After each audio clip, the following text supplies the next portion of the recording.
honours somebody like him. Never ever been done before at Anfield. I'm sure they'll definitely do something like that, which will be very, very fitting. Messages of love and support from all corners of the footballing world speak to the impact he had on his teammates. And the Daily Mail's Dom King says he had a special place in the heart of the Anfield faithful.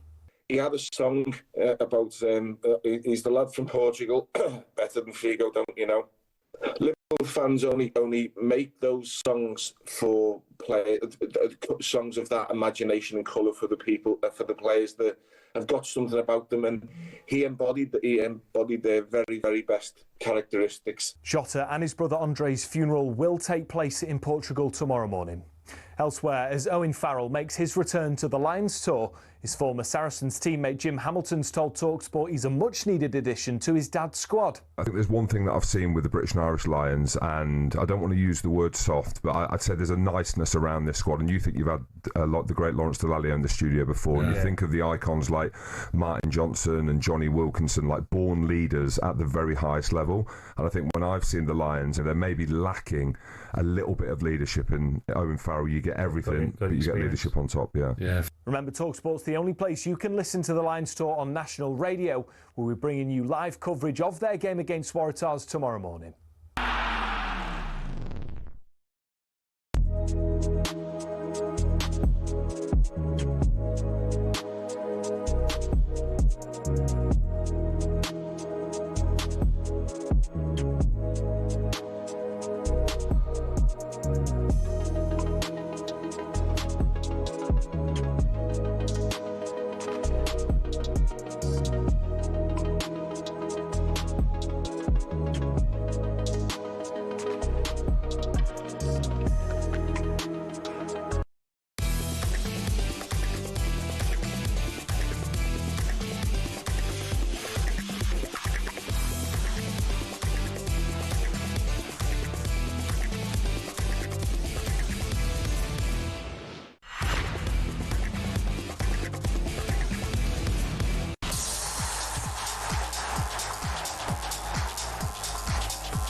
Good evening, it's Friday. This is Transfer Insiders on talkSPORT. I'm Olly Clink. How are you doing? I've got Chelsea fan, content creator, Mr. Worldwide himself, Rory Jennings alongside me. And we have so much on the way for you. Coming up, we'll get all of the latest transfer news from our guru, Alex Crook. He's back from holiday. Old Thomas Crook. There's put some pretty juicy stories about. Arsenal are after Rodrigo, Newcastle are after Elanga. We'll see how far along those deals are, as well as plenty more. We'll also build up to some Club World Cup action with the quarter-finals getting underway. A bit later, we'll also chat about the promoted teams. Are Sunderland the most likely to stay up? Hope not. All of that, plus plenty more. It's Friday night. Here we go. This is Transfer Insiders on talkSPORT.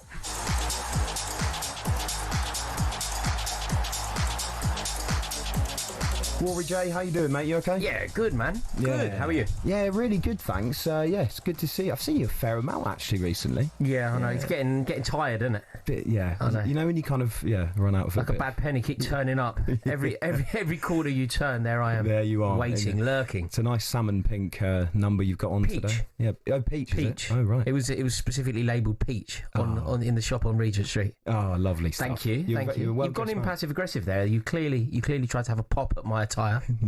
Yeah, yes, I did. Yeah, to be honest with you, yeah, absolutely. Now, listen. Obviously, yesterday, Rory, there was some pretty shocking, devastating, heartbreaking news that reached us at talkSPORT, and that, of course, was the passing of Diogo Jota, the Liverpool forward, aged just 28. Awful circumstances in a car crash in Spain, and I just felt that we should reflect on that, at the top of this show and almost, pay tribute to him and pass on our condolences, because it is just so tragic. I mean, it's quite possibly the saddest story that I've ever witnessed in football. I can't think of anything like this, where a top flight footballer has been lost in his peak, the zenith of the game. Just won the league, just won the Nations League with Portugal, just got married to his childhood sweetheart, who he's been with since 2012, in the city that they just met. And yeah, it completely chokes you up. Do you know where I think it really becomes apparent? If you read some of the tributes, like if you read some of the tributes that have been left, I mean, there were a few where you just think, oh my, like, I just don't know how to cope. You immediately think of his mother. You immediately think of his wife that's been left. And one of the comments that was left on Flowers, it just said no words, and you think that's so accurate. Did you read Andy Robertson's tribute? Yeah, mate. I mean, it took my breath away, to be honest. Because you can tell from Andy Robertson's perspective, and I think sometimes with footballers and superstars, we lionise them to such a level where we kind of forget the human side. And reading Andy Robertson's tribute, you could tell that it was only about him losing his mate. It was his mate who he went to Cheltenham with earlier this year. It was his mate who he watches the darts with, his mate who he watches the snooker with. It kind of removed the superstar element. It's just a normal bloke who happens to be wicked at football. It's you, but brilliant at football. It's anyone who went to Cheltenham. It's their mate. It's so poignant. It's so passionate. And I think stripping it all back to just Andy Robertson talking about his friend, losing his friend.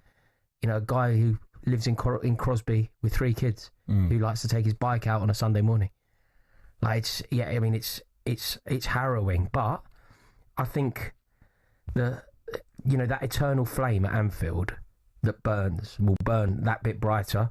And I mean, it's so sad, isn't it? Because a club like Liverpool that has so much glory wrapped around it, it does feel like it's kind of sort of perennially got this like shadow sort of lurking over it. But I think it's that sadness that has tinged the city over the years that has made it stronger. You know, the city is so robust, the people are so resilient, and now next year, every single Liverpool game, home and away, that Jota song will be bellowed. In fact, I saw, one of the notes.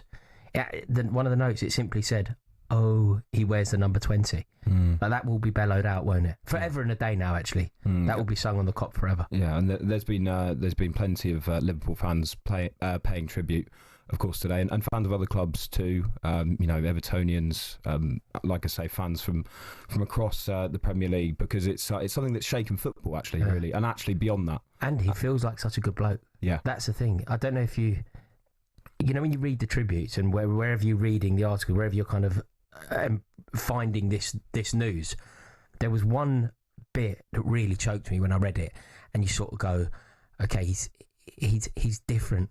He's got a reputation for being a really nice bloke. I actually heard Danny Murphy talking on this very station, saying that although he didn't know him personally, obviously Danny Murphy is intertwined into the fabric of Liverpool and knows people at the club still, and he has a reputation, Diogo Jota, for being a really nice bloke. You know where that became massively apparent?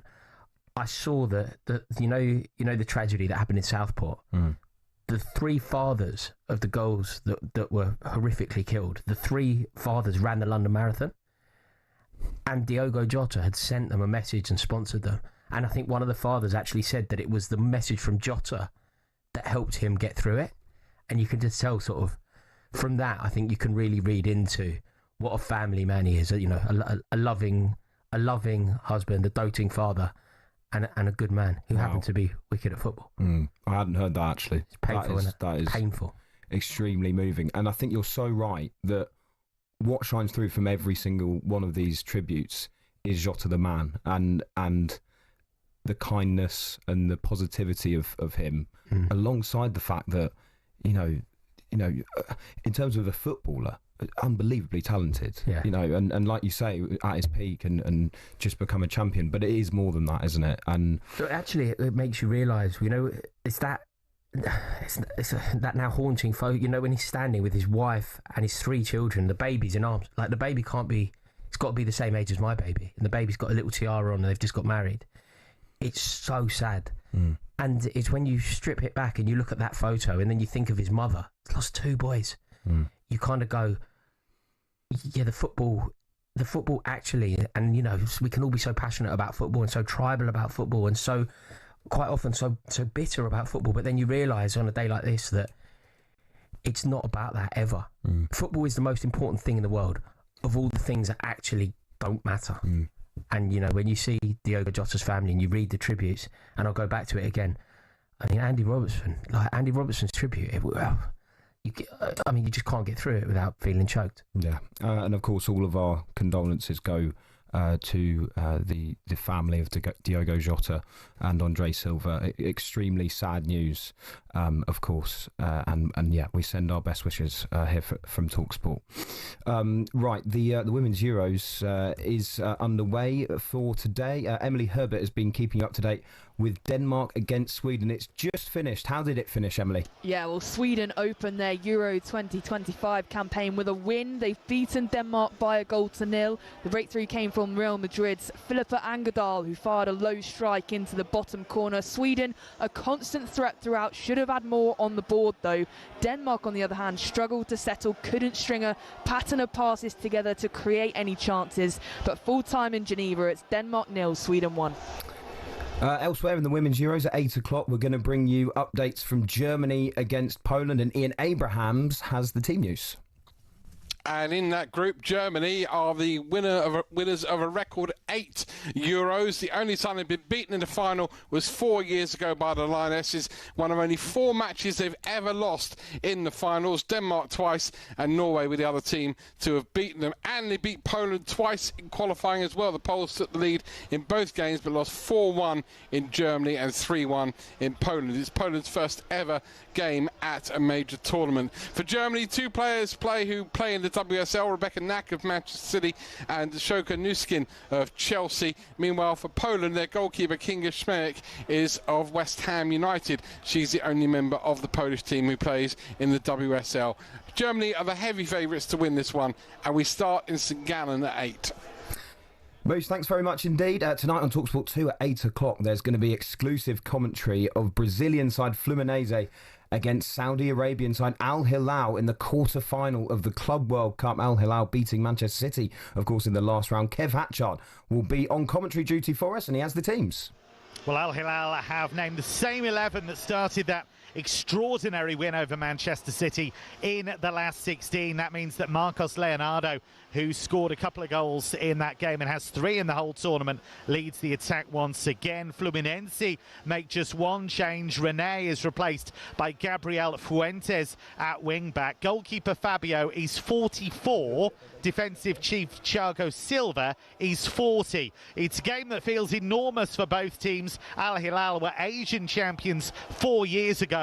Fluminense were South American champions just 2 years ago. Live commentary coming up on talkSPORT 2. Kev, thanks very much indeed. Former Ipswich captain Luke Chambers is alongside Kev. We'll hear from him shortly too. Plenty of live sports still going on tonight. Let's get an update from Wimbledon with Lisa O'Sullivan.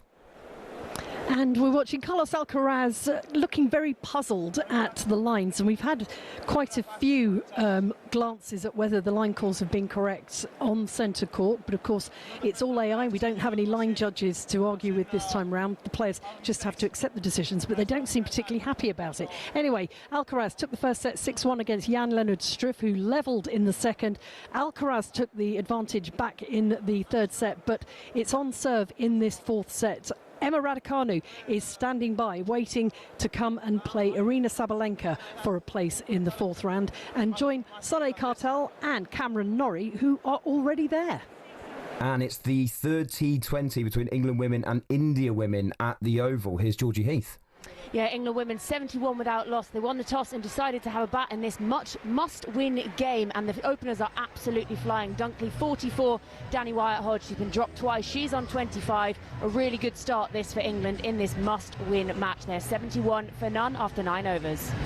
Georgie, thank you very much indeed. By the way, Rory, it's Oasis night tonight, isn't it? Oh, mate, I'm so gutted to be stuck here with you when I should be in Cardiff. I should be in Cardiff in a bucket hat, and I'm lumbered here with you. Why am I in London Bridge when I should be in Cardiff? You could have still worn the bucket hat. No, it looks ridiculous sitting in here with a bucket hat. Well, you're wearing a peach shirt, mate. No, I'm gutted to not be there. I'm genuinely gutted. It's historic, isn't it? It's just stuff of dreams. To be at the Principality now with, 80,000 witnessing history. I mean, it's going to be a sight to behold. The greatest band of a generation, undoubtedly. Yeah. I don't think anybody really comes close to that sort of catalogue. No. You know, if you do sort of the best 15 songs of any band, I think Oasis is right up there, can rival anyone. And to be there tonight would be the stuff of dreams. Not that I'm not happy to be here with you, but I mean, everybody's guessing the playlist, guessing what they're going to come out to. What are they going to come out to? It's going to be in the bushes, right? In the bushes. Yeah, it's going to be the sports bar theme tune. It's going to be the sports bar theme tune. Yeah, that's what you mean, yeah. I assume it will be got that. to be, hasn't it? Yeah, I think so. But then, I mean, after that, it's really difficult because there's so many songs that I think deserve coverage. Yeah. Do you know what? I wish we've just rattled through our brilliant reporters around all of the different sporting fixtures tonight. I think Andy Goldstein's there, isn't he? Should we get him on for a little report? Yeah. I mean, but then there's so many songs. Into song 3. Yeah, I'd love that. But then there's so many songs that are so good that you just don't know if they're going to be able to get to. Like Columbia's a great tune. Are they going to be able to get to that? Probably not. Gas Panic's a great tune. They're going to be able to get to that? Probably not. But we never know. We're not going to know. We'll find out. Give Andy a call. We'll see if he can update us because I think he is there tonight for what will be an amazing gig. Right, it is a very busy night, as you've heard, loads of live sport, but we're also going to get stuck into the latest transfer news with some big news coming out of Old Trafford. That's next here on talkSPORT.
This is Transfer Insiders here on talkSPORT with me, Olly Clink, alongside Chelsea fan and huge Oasis fan, Rory Jennings. If you had to pick one, you have to pick one. Acquiesce. That's my one. No, don't just jump on my bandwagon. No, you copied me there. Don't jump on my bandwagon. You've copied me there. No, you can't do that. You knew I was going to say that. No, I didn't know you were going to say that. I literally never had a conversation with you before. That's weird, though. Acquiesce, undoubtedly. Yeah. If not that, what? Oh, because I thought I would be like a bit edgy by saying that as well. a bit edgy. That's not even close to being edgy. Yeah, maybe not. I can't wait. It's going to be so good. Are you going to any of the gigs? I might have an offer for one of them. Maybe. Really? Maybe Wembley. Oh, maybe. Are you sorting me out? Mate, maybe. Yeah. Definitely maybe. Definitely maybe. Yeah. By the way, just before we get a big update from Alex Crook, there's a story that I can bring you now as well, Rory, that Burnley are closing in on a shock signing of Kyle Walker from Manchester City. Walker's 35 years old.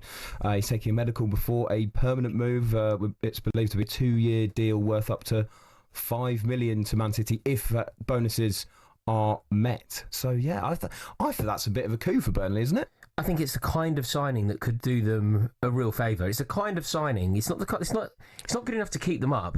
But what he will bring to that team is just an element of Premier League awareness. You know, that nous, that know-how, that awareness of how to get victories. He's not going to. Obviously, he's Kyle Walker. He's one of the best who have ever done it.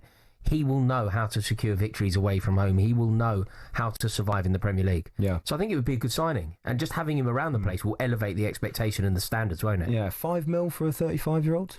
Is that... I mean, if he keeps them up, it's money well spent. If he doesn't... I think it's worth it, like you say, for that experience. I mean, one of the best right-backs in the Premier League. The tide will rise at Burnley. From everybody will up their game. Yeah. The entire standard will elevate simply by Kyle Walker walking into a room. The room is more professional. It's a better team with Kyle Walker in the room, whether he's in the team or not. Yeah, very interesting one. That will keep you across that throughout the evening.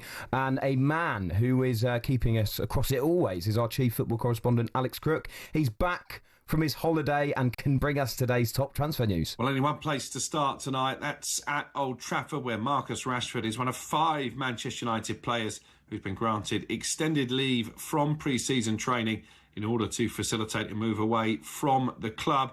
Alejandro Garnacho, Tyrell Malacia, Jadon Sancho and Anthony find themselves in the same boat. We've also had confirmation of a story we broke exclusively on the talkSPORT transfer notebook. The Rashford's number 10 jersey has been handed to Matheus Cunha. Barcelona, very much his dream destination. And with Nico Williams, a Barca target, signing a new long-term deal at Athletic Bilbao, maybe Rashford might finally get his wish. He's got a nice tan there, old Alex Crook, I've got to say. He was very much enjoying his package holiday, old Thomas Crook. He really enjoyed it. But yes, a lot to unpack, I think, there from the stories that Crookie was going through. Firstly, those players that want to leave Old Trafford: Marcus Rashford, Anthony, Alejandro Garnacho, Jadon Sancho. But the question is, I guess, Rory, as much as, they want to leave Old Trafford, it's still a very difficult situation, I think, this for the club, because there's surely got to be at least 3 of those that they're going to have to send back out on loan. No, but the problem, the thing is here, the way that we're phrasing this, they want to leave Old Trafford. Yeah, Old Trafford wants them to leave. Like, the view from the Stretford end would be, don't let the door hit you on the way out, lads. The reason that it's going to be very difficult to offload a lot of the players that you mentioned is the wages. There are people there that you mentioned that will be earning £350,000 a week. It's impossible to leave the club and match your wages. So then it becomes a question of how desperate are you to actually leave? Are you making the right noises? Are you saying the right things? Are you trying to act professional? Are you pretending that you're putting football first? I really want to leave Old Trafford. This is what you say.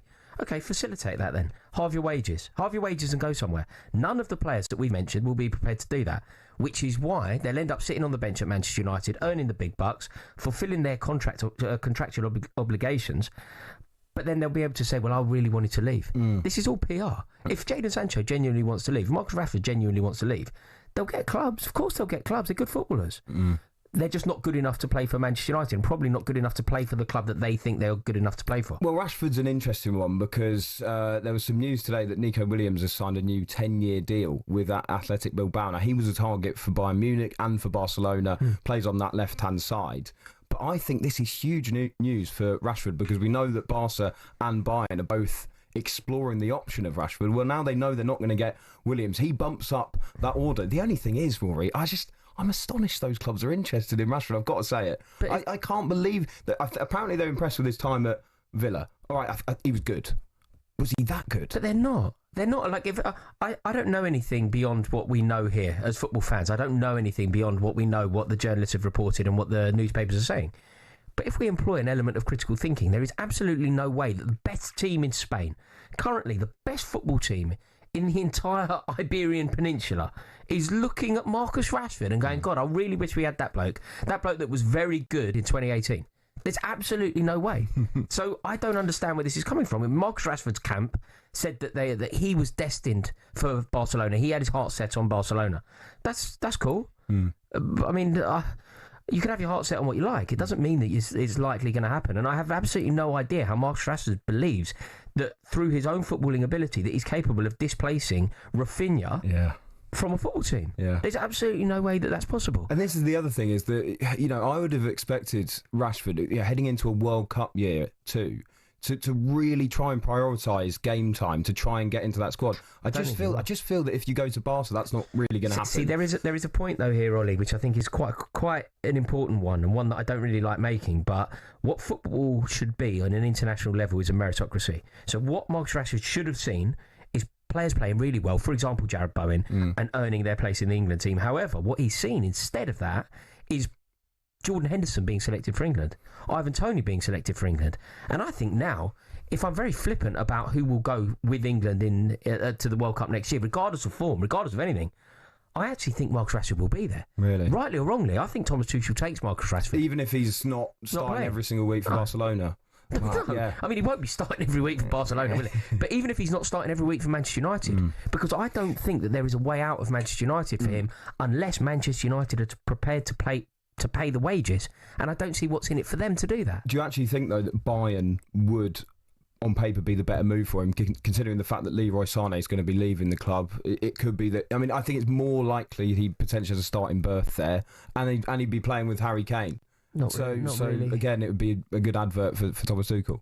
But out of those two, surely that would be the better option. I think it's an easier league for him, and therefore potentially an easier option. And playing for Bayern Munich puts you in a very favourable position when you're playing for the best team in the league. My question to you is, how good is Marcus Rashford? I feel like we give so much oxygen to the conversation around Marcus Rashford, and ultimately, I may be wrong here, and I'm sure that maybe some Aston Villa fans will have a problem with what I'm about to say. But the last time I can remember being enthralled by Marcus Rashford is when he was England's top goal scorer at the Qatar World Cup. Do you know how long ago that was? Like that was, just think about what's happened in your life. I've had a baby since then. like all sorts has happened. It was so long ago, and I'm sure maybe even some Manchester United fans will be able to pinpoint an area where he's played well since then. Villa fans might be arguing now that he had a good game against Chelsea, for example. But realistically, Marcus Rashford hasn't been on song. I was going to say, I'm interested to hear from some Villa fans, actually. 03717 223344. You can text us as well on 81089. You can leave a WhatsApp voice note on the phone number too. As a Villa fan, watching that loan spell of Marcus Rashford, do you think he did enough to potentially earn a move to Bayern Munich or Barcelona? I personally didn't see it. But of course, Villa fans, you were watching him week in, week out. Let us know. And if you're a Manchester United fan and want to have your say on this situation with 5 of those players who want to leave Old Trafford want them to leave as well, you can give us a call, 03717 223344. Let's get the latest then from Wimbledon. Carlos Alcaraz in action. Here's Lisa O'Sullivan. Yeah, Carlos Alcaraz, a big football fan, looking a little subdued today, and Jan-Lennard Struff is not making things easy for him here on centre court. Alcaraz leads 2-1, struggled to hold serve in the last game, but did manage to do 4 games all in this 4th set. And Alcaraz has never lost a Grand Slam match to a player ranked as low as Struff at 125. The 2-time champion has some work to do, but potentially is 2 games away from a place in the last 16. Cheers, Lisa. And let's get the latest from the cricket, the third T20 between England women and India women at the Oval. Here's Georgie Heath. Yeah, England women absolutely flying. 100 without loss in this must-win match. 64 to Sophia Dunkley and 33 to Danny Wyatt-Hodge. We're just in 12 overs in, and this has been a dream start for England, who need to win this game because they're already 2-0 down in the 5-match series. So 100 without loss after 12 overs.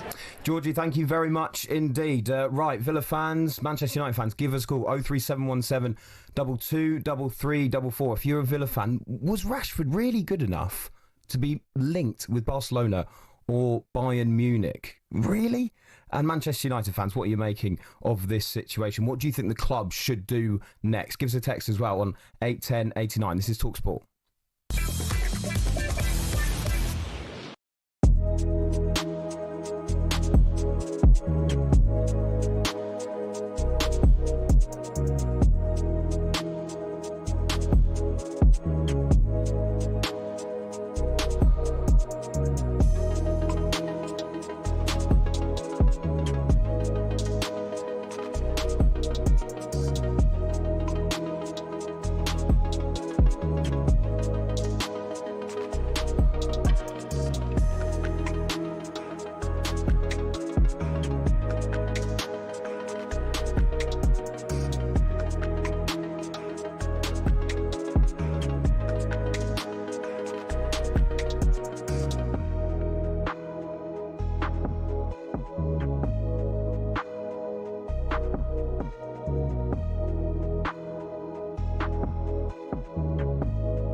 As the football world continues to process the tragic death of Diogo Jota and his younger brother Andre Silva, tributes continue to pour in on talkSPORT as we honour and remember the life of Liverpool's lad from Portugal.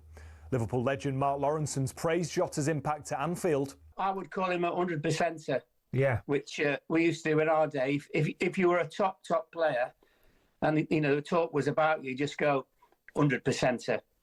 No doubt about it. When you're in that dressing room, look around, you know, and you for a big game and you're looking at people you can count on. He was one of those. Many fans want to see his number 20 shirt retired, and Lawrenson made his position clear on that matter. I think that's a fantastic thing to honour somebody like him. Never ever been done before at Anfield.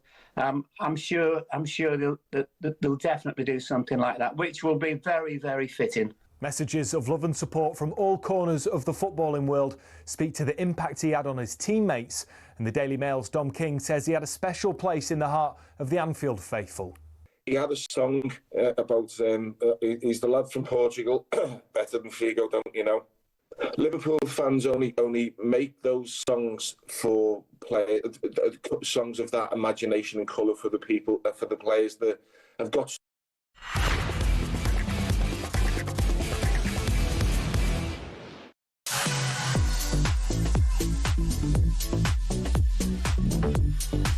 This is Transfer Insiders on talkSPORT with me, Olly, Clink, alongside Rory Jennings. So we've got a text here, Rory. Surely Rory is too young for Oasis. I'm sorry, he's almost too old. I like that. And this texter goes on to say, this is quite cool, he's in the Rock and Roll Star video shot in Southend. No way. That is cool. He's in the video. Yeah. Are you in any music videos? I'm in a music video, but it's not as good as any Oasis video. What is it? Which one? You know full well, Oliver Clink. Which one? You know full well, we're not doing this on air. No, but which one is it? I can't remember. We're not talking about this. What we need to talk about is the lack of tickets that you've provided me with. I need 2 tickets. What was it up to me? What am I, box office? Yeah, you talk a good game about stuff, but you very rarely deliver. The 25th of July, the Oasis London gig. I need 2 standing tickets, and I will pay the big bucks. Oh, what are we talking? If anyone has got 2 for the 25th of July going spare for London, get at me. I'll pay the big bucks. I'll pay whatever it takes. Yeah, but we like a fee on Transfer Insiders. How much are you going to fork out? No, you don't. Don't you know anything about negotiation? Do you think I'm Man City here? I'm not just going to tell you exactly that I'm... 81089 if you want to help Rory out with some tickets to Oasis, because he's very, very excited by that. I'm in a music video, by the way. Thanks for asking. No, you're not. I am. And I know which one you're in. You're in Salmon Dance. What the Chemical Brothers? Yeah. Is that where you got the shirt from? Mate, we finished second in the MTV Music Awards. We lost to Lily Allen's Not Fair. Genuinely, we lost Lily Allen. Do you remember Not Fair? It's a great song where she was sort of dressed up like the 1950s in America, doing like the cowboy dancing and that. Oh, amazing! And yeah, we lost to her. Oh, it's brilliant. a shame, man. Otherwise, I would be an MTV Music Award winner. We finished second that year. Oh my word! The salmon dance was robbed. Yeah, no points for second place, mate. We were chatting about Marcus Rashford just before the break. Wanted to hear from some Villa fans, and we're going to get to those calls in just a moment. But first, tonight on talkSPORT 2 at 8 o'clock, there'll be exclusive commentary of Brazilian side Fluminense against Saudi Arabian side Al Hilal in the quarter-final of the Club World Cup. Kev Hatchard is going to be on commentary duty, and he has former Ipswich captain Luke Chambers alongside him. Very good afternoon, chaps. Hello. If you were really going to link this with Transfer Insiders, by the way, Ollie, what you need to do is you need to get Rory's interest in the Oasis tickets and use that to leverage a better deal from somebody else. Yeah. That's the way you do it. Absolutely, Mr. Hatchard. Agreed. And then get Stefan Borson on to explain how it all happened. Yeah, why you overpaid. Exactly. Yeah, absolutely. And what penalties you'll pay down the track. Exactly. Can you help him out, Kev? You got any tickets? Or? No. That's a blank sheet, I'm afraid. Oh, more of a Paramore man, if I'm honest. There we go. Now, looking ahead to this game tonight, very good evening to you as well, Luke. I mean, it's interesting, isn't it? Al Hilal, that incredible result against Manchester City, which I don't think anyone really saw coming. Do you feel like some of these teams have been underestimated at this tournament? Well, I think so, yeah. And that's a prime example of it. To win 4-3 against City in the manner that they did, I think it shows you that we've got into a stage where the teams are becoming a lot more competitive, and they've found themselves, yes, they've spent a lot of money, they've got some really classy players, some really important players that they've been able to call upon, but I think it shows you now we're in the business end of it, and City have got themselves an early flight home. I think the thing to bear in mind as well is for both of these clubs, actually, the financial resource they have. Obviously, Fluminense have got nowhere near the resource that Al Hilal have, but they've got Thiago Silva playing at the back for them. Now, that's not cheap. I know that that's the kind of club of his heart, and he's gone back there and he's been there for several spells. But you look at some of the guys they've been able to bring in, they don't come cheap. And you look at Al Hilal, they've spent big on bringing in Simone Inzaghi. I think that's absolutely the right thing to do. You've got Joao Cancelo, who's played for some of the biggest clubs in Europe. Kalidou Koulibaly, who at one stage was one of the best defenders, if not the best defender in Serie A at the time. Ruben Neves, who of course has played so much for Portugal. Milinkovic-Savic is a wonderful midfielder, who a lot of Premier League clubs would have wanted to sign when he went there. And Marcos Leonardo, who they were able to pay big money for when he went from Benfica, and he's been scoring goals ever since. So, you know, these are teams with top coaches and top players, so we shouldn't really be surprised. Yeah, despite all of that, though, Kev, it's Palmeiras or Chelsea who will play the winner of these two. Would you still say that out of all those teams, it should be Chelsea on paper that do progress? Not necessarily. I mean, Rory will tell you better than me kind of some of the fluctuations there have been in Chelsea's performances, and I think the thing to bear in mind with Palmeiras is that ever since Abel Ferreira, their coach, got there from Portuguese football, they've been stellar. They've been winning things domestically, they've been winning things at continental level. This is a proper team, and it's a proper team that's used to winning, and so that's a real test for them. And if they come through, whoever they play in the semi-final, you know, one of these teams will give them a real game. So would I be surprised if Chelsea got to the final? No. But is it going to be a really bumpy ride? Yeah, potentially. Kev, Luke, thank you very much indeed. That one kicks off on talkSPORT 2 at 8 o'clock. Fluminense against Al Hilal. And like we say, yeah, Palmeiras or Chelsea will play the winner of that game. We're going to chat about Chelsea a bit later on in the show. But we have been talking Marcus Rashford. He's one of 5 players who wants to leave Manchester United. He has made that clear. But it's Bayern and Barca that he is being linked with. Has he shown enough in that little loan spell at Villa to really get a move there? Joel is a Villa fan. Tell us, Joel, what do you think? Was Marcus Rashford good enough for Villa to maybe get a move to one of those clubs? Absolutely. So I listened to Rory before. He's dismissing quite a lot of last season. So as an example, go back to the PSG game. Marcus Rashford was a standout player. He played most of that PSG midfield off the park in one of the biggest games of that season. Unai Emery had Ollie Watkins 19 goals the previous season. He dropped Ollie Watkins for Marcus Rashford. One of the most experienced managers in the Premier League has made that decision. So to dismiss Marcus Rashford, I find really, really odd. Do you think that was the right move to not play a centre forward, a traditional centre forward in that fixture? Unai Emery is a master of European football, so he comes in and he knows the team to pick. Like that second half of Villa, it showed that Marcus Rashford has got a role to play. You can play left, you can play up top. The other thing you got to look at, Rory, is we're not talking about 100 million quid. We're talking about 40 million quid, right? Where does 40 million quid get you? Anthony Elanga is going to go for 60 million quid. He scored 6 goals last year and no one's batted an eyelid. You're talking about a marquee player that lifts the profile of the club. Going to a club like Villa, everybody loved him being there. He doesn't really get injured. Man United are going to have to take a haircut on his wages. It's an absolute no-brainer, and that's why Bayern Munich are getting linked. That's why the big boys are sniffing around and thinking, there's a player here. He's 27 years old. But I mean, it's also the wages, isn't it? Like it's reported, what, 350 grand a week?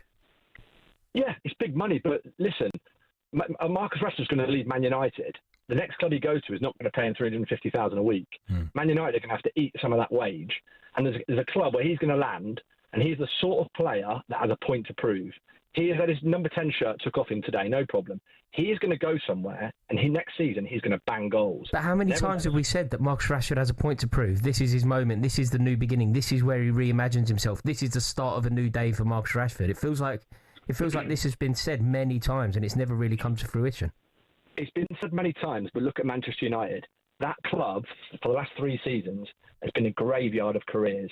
Mason Mount rolled up, good young player, loads of quality. What's going to happen to his career? The list goes on with players that have gone there, and it seems to be, it's always the player's fault, it's not the club. Man United has been rotten for 3 years, and he was part of that. He's been shifted out, and look at him, when he went to Villa, be objective on it. When he went to Villa, he did a really good job. Played in Europe, played in the Champions League. His numbers stack up against anyone else's. As I say, Anthony Elanga got 6 goals last year.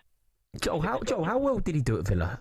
In your opinion, I know there were some moments. I know that he certainly contributed, but overall, was it everything you hoped it would be?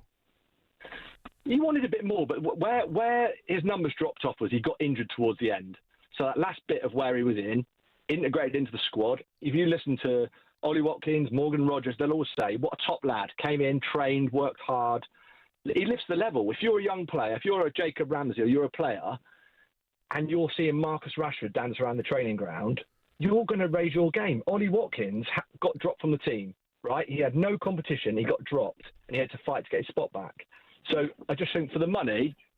The only thing I would say, though, Joel, is, with all due respect, it's one thing getting into the Villa team ahead of Ollie Watkins, and it's another thing getting into a Barca team ahead of someone like Rafinha, though, isn't it? This is what I mean. It's, Villa are on the way up. They're doing brilliantly. But at the moment, I just can't see how much game time Rashford would get if it was Barca that ended up being the option. Yeah, it's sad. Look, it's sad. If he goes to Barcelona and sits on the bench, it's no good. The other point you guys have got to look at as well is this is a World Cup year. So if you remember rightly, Marcus Rashford rolled up at Villa. What did Thomas Tuchel, again, another top manager, Roy likes Thomas Tuchel. What did he do? Straight off the bat, he knows Marcus Rashford can play. Unai Emery knows Marcus Rashford can play. And so the Barcelona thing, I think, Rashford can play left, he can play as a 9, he's versatile. And I have to say, I think one of those big clubs, squad building, is going to look at it and think, do you know what? He gives us something else. He's got a good profile. He doesn't really get injured. And I think, lots of clubs are overlooking it because they think he comes with baggage. But I'm gonna chuck it out there that there's not many players that have gone to Man United, aside from probably Bruno, that have done any good in the last 3 seasons. And he's been the fall guy. So Joel, brilliant call, mate. Thank you very much. 03717 22 3344. Made a really good point there, Joel. I think about Manchester United as a club, and the players going there, and Mason Mount, another really good example. But he's right, the list could go on. No, absolutely. There's a like endemic problem with everything that's going on at Manchester United. There's no doubt about that. But the player that Marcus Rashford was supposed to be when he was shining, when the Stretford end was echoing to the sound of the Stone Roses, his name being bellowed out, Marcus Rashford, Manc born and bred. He was supposed to be the person that held back the tide. He was supposed to be the person that set the standards. He was supposed to be the person that stopped Manchester United falling into this chasm that they are now in. And he didn't. If anything, he enhanced it. 03717 22 3344. Let's get a quick update from Wimbledon with Lisa O'Sullivan. Finally, Carlos Alcaraz is into the 4th round. 6-1, 3-6, 6-3, 6-4 against Jan-Lennard Struff, who is firing down serves of 136 miles an hour, but to no avail. He goes out. Alcaraz remains on course to defend his title. They're now closing the roof on centre court, which means we will have the lights on to greet the arrival of the top seed Aryna Sabalenka and British number 1 Emma Raducanu. And Georgie Heath is watching the women's cricket, England against India at the Oval. Yeah, England have just lost their first wicket. Sophia Dunkley caught and bowled for 75. They're 139 for 1 in the 15th over. Absolutely flying start from Danny White-Hodge and Sophia Dunkley up the top. And this is just what England needed in this must-win game. They're now 140 for 1 after 15 overs. Georgie, thanks very much indeed. I might have some good news for you, Rory. Tell me. I think you might have an offer on the table. You're joking? Yeah, I'm going to tell you about it after the break. But I think you might have one. Your eyes are just lit up. Stop it. Seriously? Stop it, Clink. When would I? You would lie to me. I would. Yeah, you're right. Mock me. Up next, we're going to chat about the Lionesses. They open their Women's Euro campaign tomorrow night. Yes.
Sam might be your saviour, mate.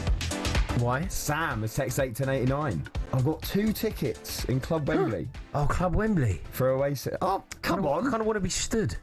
I need standing tickets. You picky boy. I need standing tickets. Everybody I know's got standing tickets. I haven't got any tickets. Do you know what, Sam? Do you think I can get from what Club kind Wembley? offer, mate? What kind offer? And look at it. He's just throwing it back in your face. I really appreciate it. You're a disgrace, Sam. Jennings. I really do appreciate it. Club Wembley.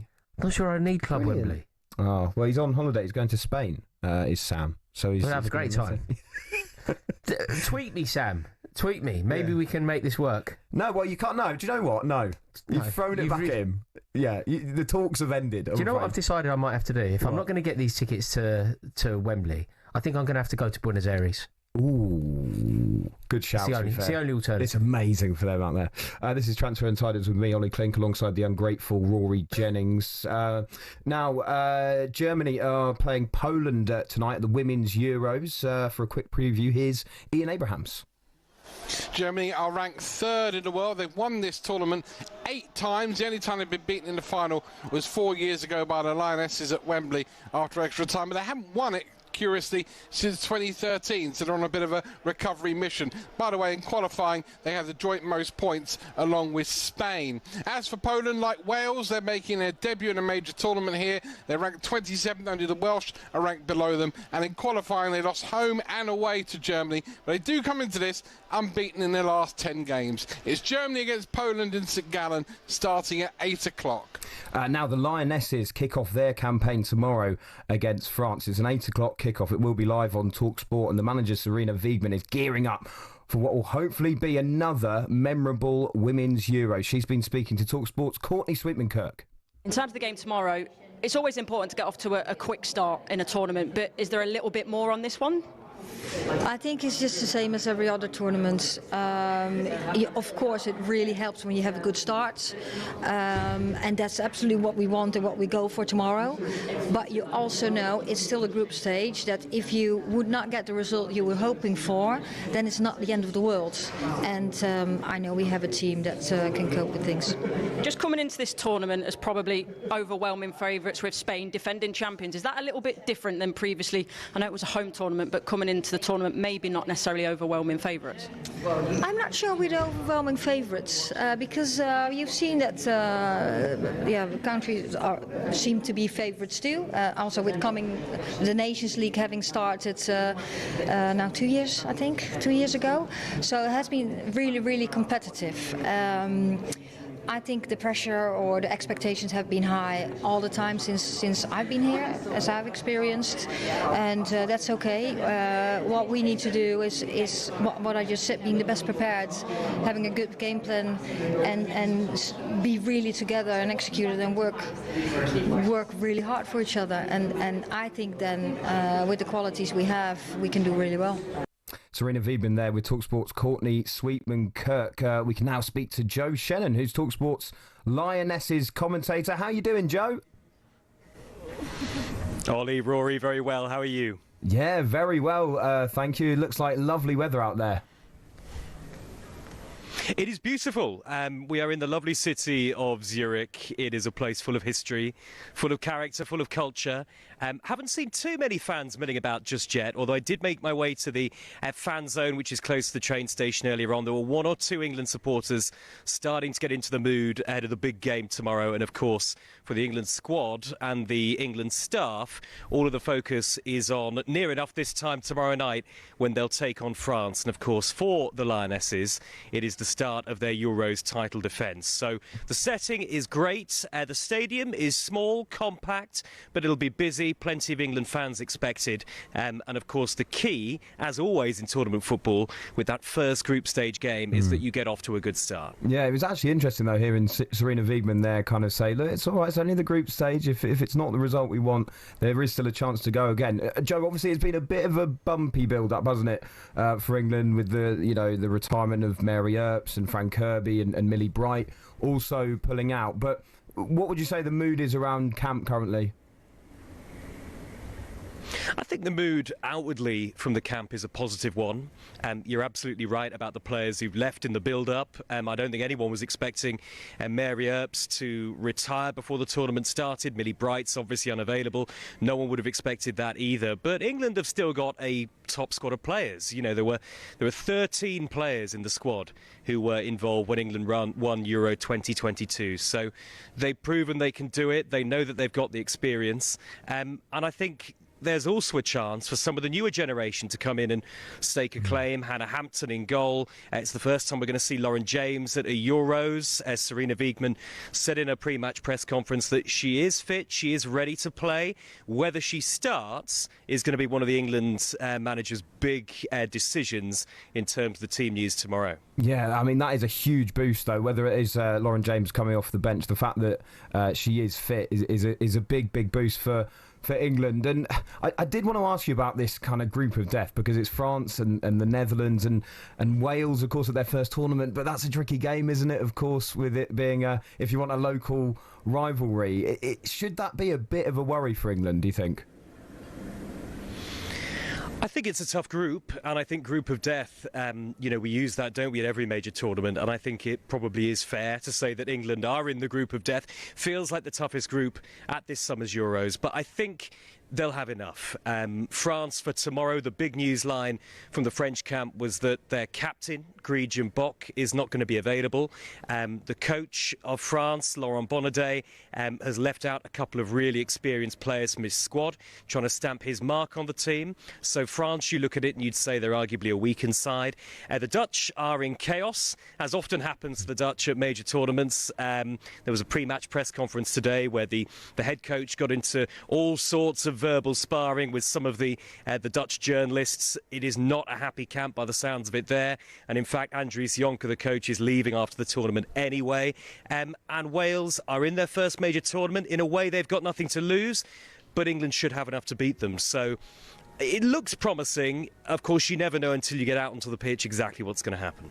Joe, brilliant stuff. Thank you very much indeed. Joe Shannon there, talkSPORT's Lionesses commentator, and he will be at France against England tomorrow for talkSPORT. It's an 8 o'clock kickoff, all the build-up with Adrian Durham, and Joe will be alongside the former England striker Tash Dowie. There's a lovely shirt on Joe Shannon there, wasn't there? Very slick man. Very slick man indeed. Looks good. He looked... summery. He kind of looked in holiday mode, but he's the most professional man alive. Like Paul Weller in his Style Council days. Yeah, that's bang on, actually. Now, don't forget, you can hear the next episode of After the Lights Go Out from 8 o'clock this Sunday on talkSPORT, when Steve Harmison and Leon McKenzie are joined by the former Lionesses striker Leanne Sanderson. So make sure you give that a listen from 8 o'clock this Sunday. Let's check in at Wimbledon. What's going on there, Lisa O'Sullivan? Emma Raducanu is warming up with Aryna Sabalenka for their third round match here at Wimbledon. Raducanu looking to make the fourth round yet again. Sabalenka is seeded number one and world number one coming into Wimbledon for the first time. We know that she can get rattled if she doesn't feel that she has the support of the crowd, and I think the home fans here at SW19 will be doing their best to get in her head, as Emma Raducanu has to try and think her way around the big hitting top seed. Lisa, thank you. And England's women are facing India's women in the cricket. It's the third T20 at the Oval. Here's Georgie Heath. Well, after a huge opening stand of 137, England have now slipped to 153 for 5. 3 wickets falling in and over. They've now got 2 overs still to play. We're in the 18th at the moment, but 2 fresh batters out in the middle. Looked like it could have been a mammoth score, but India have really fought back in this game. England 153 for 5 after 18 overs. Georgie, thank you very much indeed. Right, in just a moment here on talkSPORT, we're going to get back to transfers, and there could be, finally, a first signing of the window for Newcastle fans. Hallelujah.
As the football world continues to process the tragic death of Diogo Jota and his younger brother Andre Silva, tributes continue to pour in on talkSPORT as we honour and remember the life of Liverpool's lad from Portugal.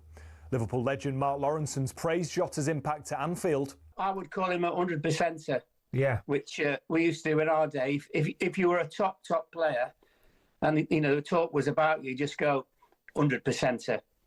No doubt about it. When you're in that dressing room, look around, and you for a big game and you're looking at people you can count on. He was one of those. Many fans want to see his number 20 shirt retired, and Lawrenson made his position clear on that matter. I think that's a fantastic thing to honour somebody like him. Never ever been done before at Anfield. I'm sure they'll definitely do something like that, which will be very, very fitting. Messages of love and support from all corners of the footballing world speak to the impact he had on his teammates. And the Daily Mail's Dom King says he had a special place in the heart of the Anfield faithful. He had a song about he's the lad from Portugal, better than Figo, don't you know? Liverpool fans only make those songs for songs of that imagination and colour for the people, for the players that have got something about them, and he embodied their very, very best characteristics. Jota and his brother Andre's funeral will take place in Portugal tomorrow morning. Elsewhere, as Owen Farrell makes his return to the Lions tour, his former Saracens teammate Jim Hamilton's told talkSPORT he's a much-needed addition to his dad's squad. I think there's one thing that I've seen with the British and Irish Lions, and I don't want to use the word soft, but I'd say there's a niceness around this squad. And you think you've had the great Lawrence Delalio in the studio before, and you think of the icons like Martin Johnson and Johnny Wilkinson, like born leaders at the very highest level. And I think when I've seen the Lions, and they're maybe lacking a little bit of leadership in Owen Farrell, you get everything, but you get leadership on top. Yeah. Remember, talkSPORT's the only place you can listen to the Lions tour on national radio, where we're bringing you live coverage of their game against Waratahs tomorrow morning.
Very good evening. This is Transfer Insiders on talkSPORT. I'm Olly, Clink. I've got a man next to me who is desperate for Oasis tickets. His name is Rory Jennings. He's already turned down an offer, though, from Sam. The ungrateful Rory Jennings alongside me. Is the reason you wanted to go to Oasis tonight because you want to see Oasis, or because you don't want to chat to me? A bit of both. It was a gift that keeps giving, wasn't it? It's like I get to see the best British band of my generation, and I also get to swerve you legitimately. So it's a dream come true. Cheers, mate. Plenty still on the way for you tonight. Coming up, which out of the promoted sides is most likely to stay up? It looks like Sunderland are getting quite busy in the market. So, despite coming up through the playoffs, could the Black Cats beat the drop? We'll also look ahead further to the Lionesses. They're kicking off their Euros campaign against France tomorrow night. Can they retain their title? All of that. Plus, we're going to play Flames or Freezing and get Rory to rate some transfers. Here we go. This is Transfer Insiders on talkSPORT.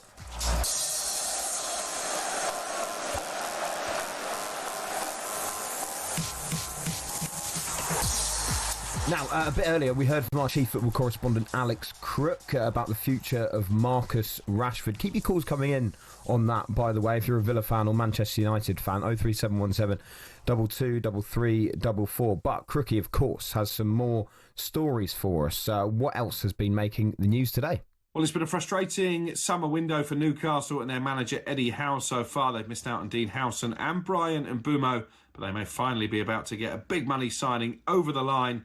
They've submitted a fresh £55 million offer for Nottingham Forest winger Anthony Elanga, who they tried and failed to prize away from the City ground in January. It's my understanding terms between the two clubs are close to being agreed, and Elanga is keen to make the move to the North East. Elsewhere, Tottenham have identified Genoa centre-back Coney de Winter as a potential successor for Christian Romero, who is still very much in the sights of Atletico Madrid over in Spain. And West Ham are trying to sign a new fullback as well. For more on these big stories, keep an eye on the talkSPORT website.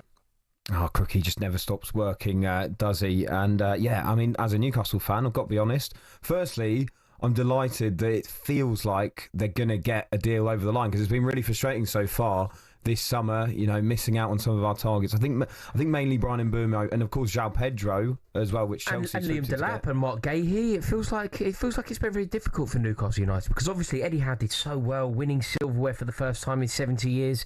It was massive what they achieved, and obviously cruising in the end into the Champions League spots was also very impressive. I think the frustration has been that, you know, there were so many noises from the club even before the season ended that this would be a summer where they wouldn't have as much PSR restriction placed on them, that they could splash a bit of the cash. I think what's held them back a bit though has been that they're still under a few restrictions when it comes to wages, and it just means that because the PSR rules are of course skewed towards those big six, clubs like Chelsea and clubs like Manchester United are able to just offer a bigger wage packet. That's true, Ollie, and obviously that does explain it a touch. But what I think would be more concerning if you're Eddie Howe, who, let's face it, Newcastle are under excellent management. They've got an incredibly ambitious ownership. They've got some fantastic players at the club. It feels like the tide is high at Newcastle. It feels like things are going in the right direction. What is slightly concerning, though, it's the players that have turned down Newcastle, turned and chosen other opportunities. I mean, you can rationalise Liam Delap preferring Chelsea. You can rationalise it through the lens of football. You can say, well, he's looked at Alexander Isak and he's decided that he's more likely to get in a team over Nicholas Jackson than Alexander Isak. That makes sense. The one that I think is shocking, and the one that should worry Newcastle fans a touch, it's Brian Mbeumo choosing to play for Manchester United, a Manchester United team in disarray, a Manchester United team in no European competition at all.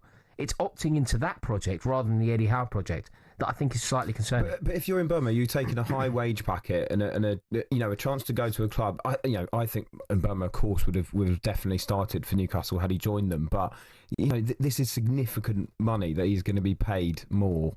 For Manchester United. The annoying thing was, maybe if Newcastle had done that business a bit earlier, he might not have had Manchester United might not have had that chance to swoop in. But it does look like it's progressing with Anthony Elanga. I'm really excited about Elanga. Does Elanga, you know, the way that we've been speaking about other signings, and it feels like they were great. Do you feel like Elanga is the level that we've been talking about, or do you feel like it's the rung down that is now appeasing Eddie Howe rather than like impressing him? I don't think so, because I feel like Elanga's been a target for a long time. I think he's a player that they went for in January too, and people might look at it and, you know, we had the Villa caller on, didn't we, saying, well, he only got 6 goals last season, but also if you look at his assist record, it's very, very good. I think there might be a few fans out there who are going, oh, hold on, you know, this is meant to be big money Newcastle. Why aren't they going for sexy names? Why aren't they going for stars from across the continent? But actually, a Premier League proven right winger who's just had an excellent season for Nottingham Forest, someone who really fits, I think, the profile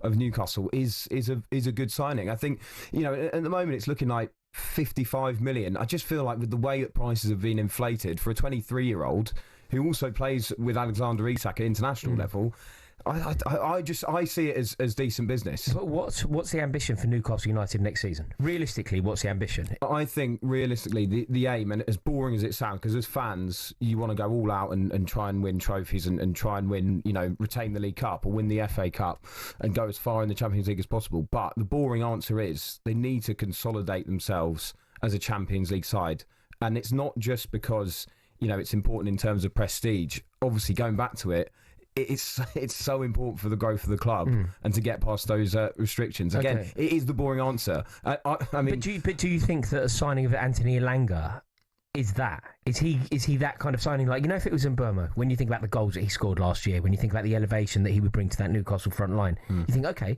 that is the statement signing that could potentially cement Newcastle in those top 4, top 5 spots. And Mark Gahey, when Newcastle United were linked with Mark Gahey, you suddenly go, God, that's a good signing. Like, brilliant signing. Like, Mark Gahey He's undoubtedly now England's best centre-half. Newcastle United, off the back of the season that they had, they go out and they sign England's best centre-half. Again, statement signing. This isn't that. This isn't close to that, is it? No, the thing is, though, since Eddie Howe has taken the job, they've hardly had a miss with transfers. They've hardly had a miss, to be honest. And so for me, you kind of have to trust Eddie Howe on this. And also, he's a manager that when Anthony Elanga comes in, he will improve him. He's got such a good track record of bringing in young players and then taking them to the next level. So that's where, in a way, I get what you're saying, because it doesn't feel like this big needle mover signing, does it? But at the same time, you have to trust Eddie Howe, because when you look at his track record so far at Newcastle, it has been very good. Does Anthony Elanga definitely start for you?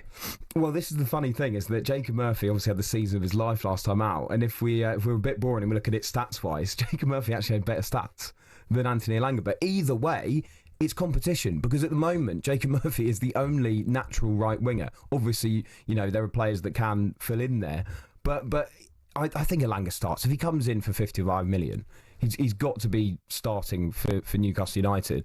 But it doesn't mean that Jacob Murphy can't fight for his place, and more than anything, that competition is going to be incredibly healthy. That was an interesting story as well about Spurs potentially going in for the Genoa centre-back Connie de Winter, but actually that they might lose Christian Romero. Crookie was saying there about Atletico Madrid. Do you feel that they maybe should move on from Romero?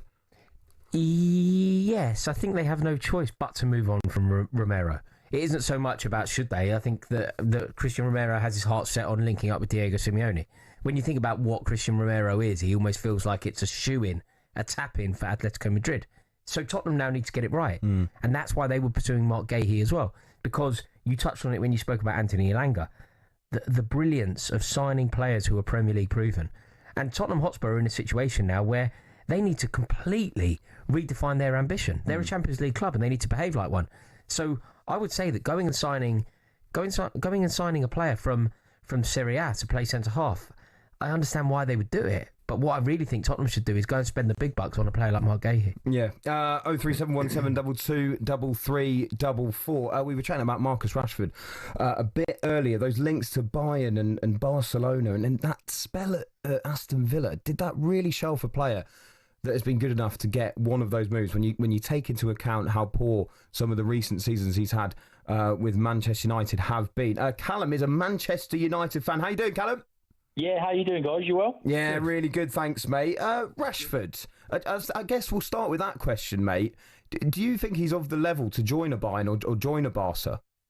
I think that he goes into United as I can't see him staying, but I think he's a squad rotation player anyway. So I don't think he he'd be doing himself any good by going to, if he goes to Bayern Munich, yes, I think he'd be a squad player.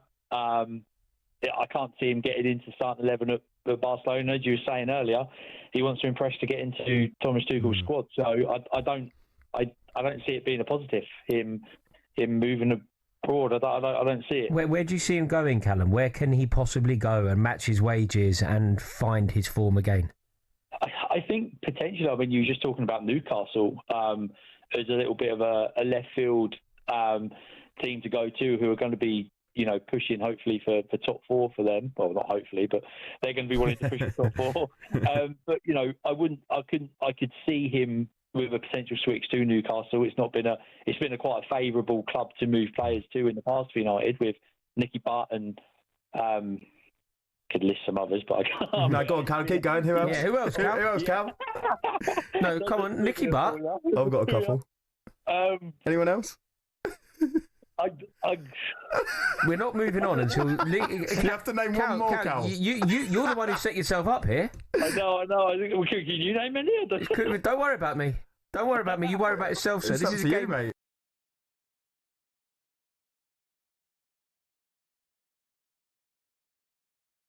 One of them. Oh, brilliant. So the only thing I would say, though, Cal, is that Newcastle, they're absolutely stacked with left wingers. When you think about it, you've got Anthony Gordon, you've got Harvey Barnes already there. So I don't know if that's going to be a priority position for them to fill. But what do you make of that kind of bomb squad as well? You know, the 5 players that we were mentioning there that all want to move on. Manchester United want them to move on. But it's such a sticky situation, isn't it? Because, like we've said, the wages are so high. It feels like Manchester United are going to have to get them all out on loan again. Yeah, I mean, ideally for United, we want them gone, right? Yeah. To be honest, they're sticking around, and we need to, backhammer in and bring that development through, and really support him as a manager. I don't think we're supporting him by having these people around. We've made no sales yet, which is worrying.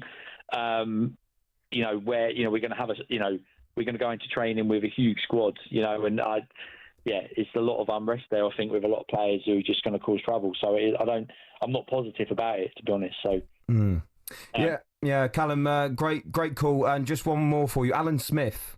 There you go. He moved from Manchester United to Newcastle. So there's one for you. Great call there from Callum. 0371722 3344. Callum didn't care about that, did he? No, he'd gone. He'd had enough. He'd had enough of you. He's off to watch highlights of Nicky Butt. Let's get an update from Wimbledon. Lisa O'Sullivan is watching for talkSPORT. We are underway under the lights. Emma Raducanu and Aryna Sabalenka locked at 2 games all in this first set, and a mighty roar from the number 1 seed as she smashes down to the backcourt. But nothing to worry about so far for Raducanu. Looks very comfortable out there, moving very well, no sign of any kind of back issues, and the crowd 100% behind her. In the first set, it's 2 games all. And Germany are taking on Poland at the Women's Euros. Watching for talkSPORT, Ian Abrahams. We played 17 minutes, Germany 0, Poland 0, and I have to say that the game has certainly been largely played in the Polish half. Although the Germans have had most possession, they haven't really had a massive chance on the Polish goal. They've had the best chance to come to Poland a couple of minutes ago. Free kick way on the right-hand side, about 35 yards out, delivered to the back post. Szymczak on the volley, about 4 yards out. Couldn't get her effort on target, and it went wide of the near post. But Germany certainly in the ascendancy in terms of possession. Poland are defending very well, though. 17 gone in St Gallen. It's Germany 0, Poland 0. UEFA Women's Euro 2025 update on talkSPORT with McDonald's. Got Big McDonald's hunger? The new Big Arch is here. Available from 11 a.m. at participating restaurants. And in the women's cricket, England are taking on India. It's the third T20 at the Oval. Watching for talkSPORT, Georgie Heath. Yeah, England made 171 for 9 in their 20 overs, but they started so well. They were 137 without loss and then had a huge collapse. India fought back well, so 171 for 9 in their 20 overs. This is a must-win game for England to stay in the 5-match series. So they're just heading out to the middle to try and bowl and defend their 171 for 9. Georgie, thank you very much indeed. Coming up next here on Transfer Insiders, we're going to get Mr. Ungrateful Rory Jennings to rate some transfers in our feature, Flames or Freezing. This is talkSPORT.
funny, Rory, since you turned down that offer from Sam, that unbelievably kind offer from Sam for Club Wembley Oasis tickets. Nobody has offered me anything.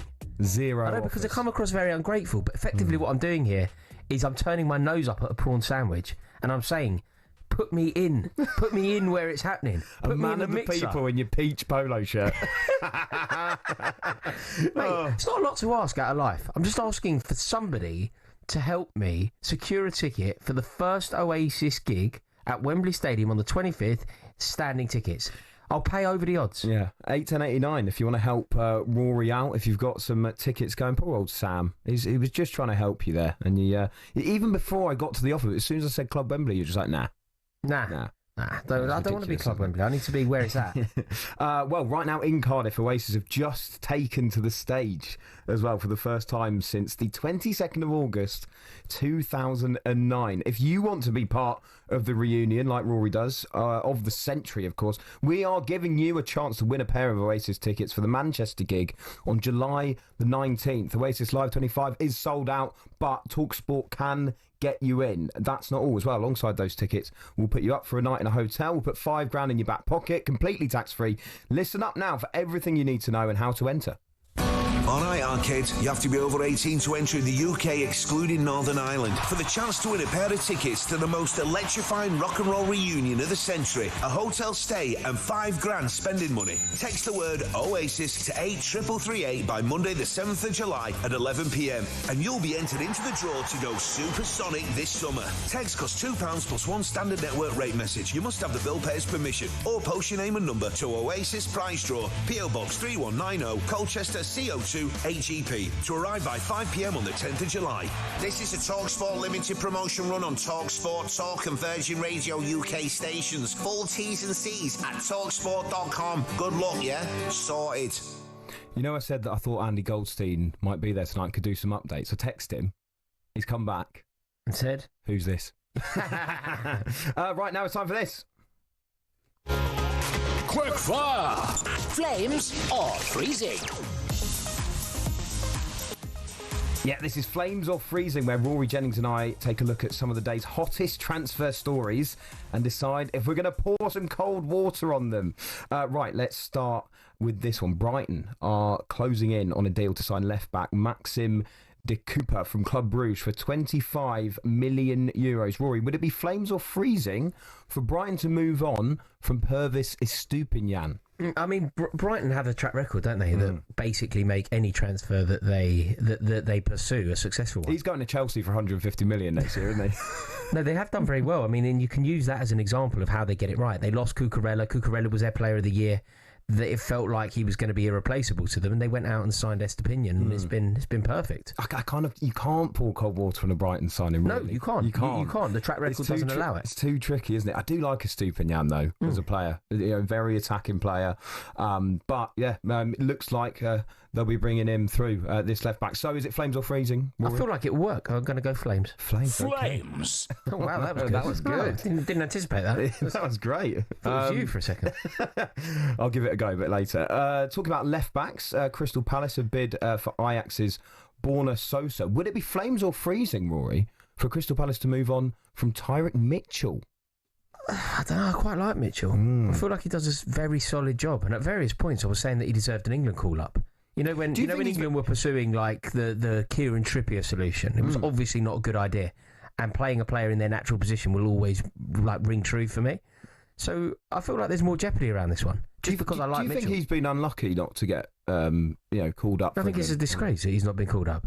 Like you've had Ben Chilwell in and around the England team when he hasn't been playing, and you've had Luke Shaw, who's been a disgrace, like getting selected, like an absolutely disgraceful decision to ever take him to Germany, like appalling decision from Gareth Southgate.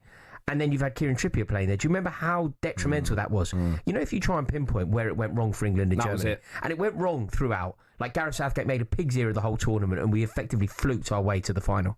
But if you actually drill down into the cowardice of Southgate, it was playing Kieran Trippier at fullback, which basically meant that Kieran Trippier picked the ball up, cut back in, and would play it with his right foot and invariably play the ball backwards or square, which meant that England were playing in 75% of the pitch. We wouldn't use the full length of the pitch, the full width of the pitch. The other problem as well, though, was that Foden was then playing on the left as well, whose natural inclination is also to tuck in. Yeah. That was a huge problem. The pitch actually shrunk. The pitch was about as wide as a penalty area for us. So, would it be flames or freezing for Palace to move on from Mitchell, Rory? It's not. I mean, there's jeopardy around this one. I'll go freezing. Okay. Freezing. Oh, good. I was worried that we didn't have one for a second. I thought that was unjust. It's only one for flames, yeah. Right, Jamie Gittins, Rory, Good player. is in Philadelphia already and expected to attend Chelsea's game against Palmeiras tonight, which is going to be live on the talkSPORT network. Would it be flames or freezing, though, Rory, for Chelsea to sign Gittins for the fee, which is $48.5 million with an extra $3.5 million in add-ons? Is it too much? I feel like it is a lot of money, isn't it? It's not that he's not a good player. It's not that there's not potential there. But what we are paying for here is potential. We are just buying the potential. We've spoken invariably on this show about the importance of being Premier League proven, and signing another inside forward who is unproven isn't what Chelsea need to do. Do you think he comes straight in and starts? No. I don't think he does at all. Who starts on the left then? I mean, look, Chelsea's front line will be something along the lines. Chelsea's best front line, I believe, will be something along the lines of Pedro Neto, Cole Palmer, Liam Delap. A lot of money for what you're saying is going to be a bit of a backup. Everything's a lot of money, though. Like whoever misses out, say for example, Joao Pedro misses out, it's going to be a lot of money for him to miss out. If Pedro Neto's missing out, it's a lot of money for him to miss out. We spend a fortune, and we don't spend it particularly wisely. But what we're not trying to assemble is a brilliant football team. We aren't trying to assemble this wonderful football team. We're trying to build a squad that has a lot of value, a lot of depth.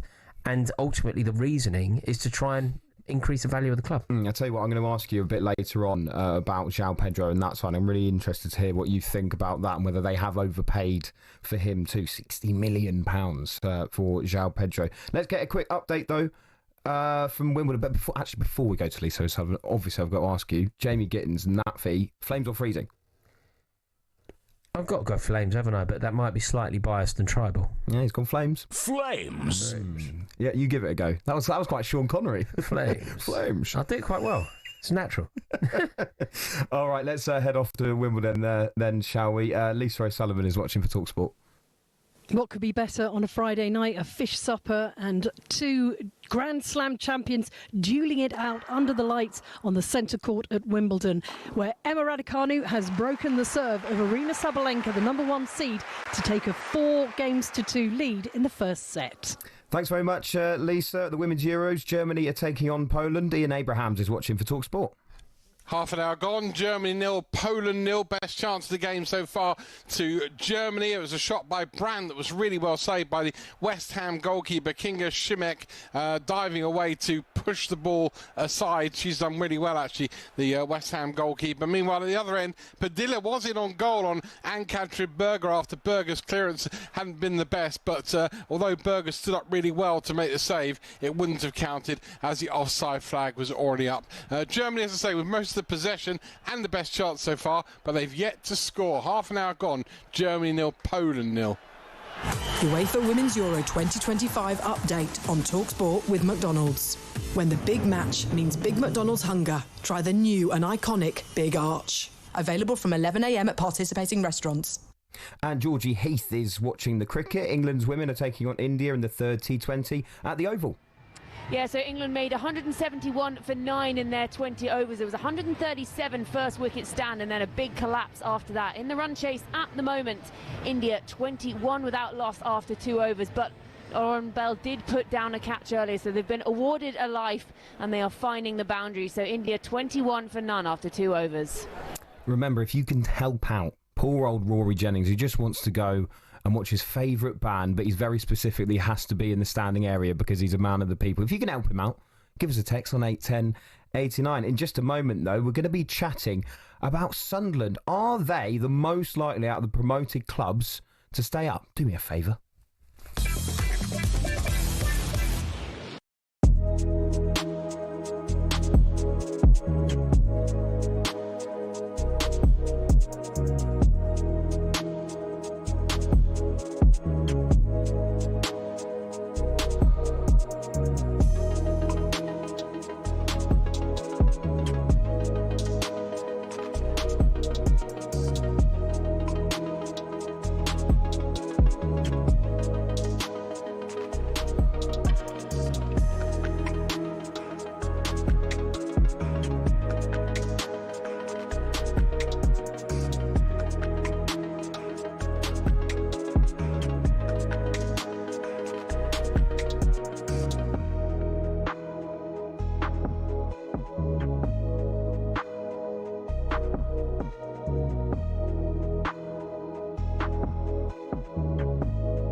As the football world continues to process the tragic death of Diogo Jota and his younger brother Andre Silva, tributes continue to pour in on talkSPORT as we honour and remember the life of Liverpool's lad from Portugal. Liverpool legend Mark Lawrenson's praised Jota's impact at Anfield. I would call him a 100%er. Yeah. Which we used to do in our day. If you were a top player and, the talk was about you, just go 100%er. No doubt about it. When you're in that dressing room, look around, and you for a big game, and you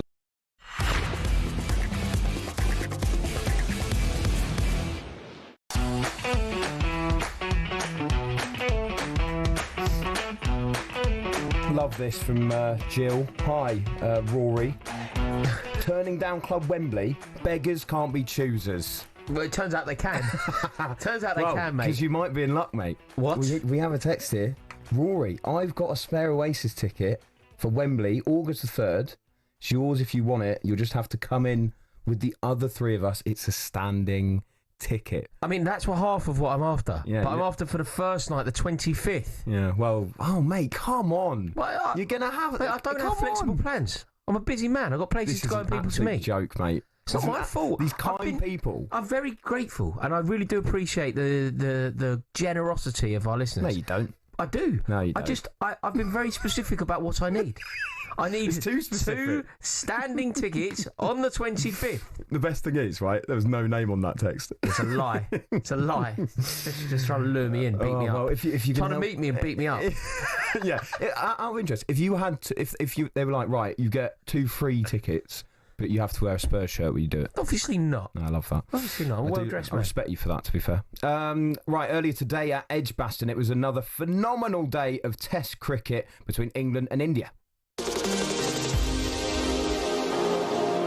Day 3 comes to a close. Another crazy day of Test match cricket. It started with England losing 2 wickets in 2 balls to find themselves 84 for 5. They then put on over 300 runs for the 6-wicket partnership to take the score to 387 for 5. 2 remarkable innings from Brooke and Smith. Brooke made 158. Jamie Smith at 7 finished not out on 184.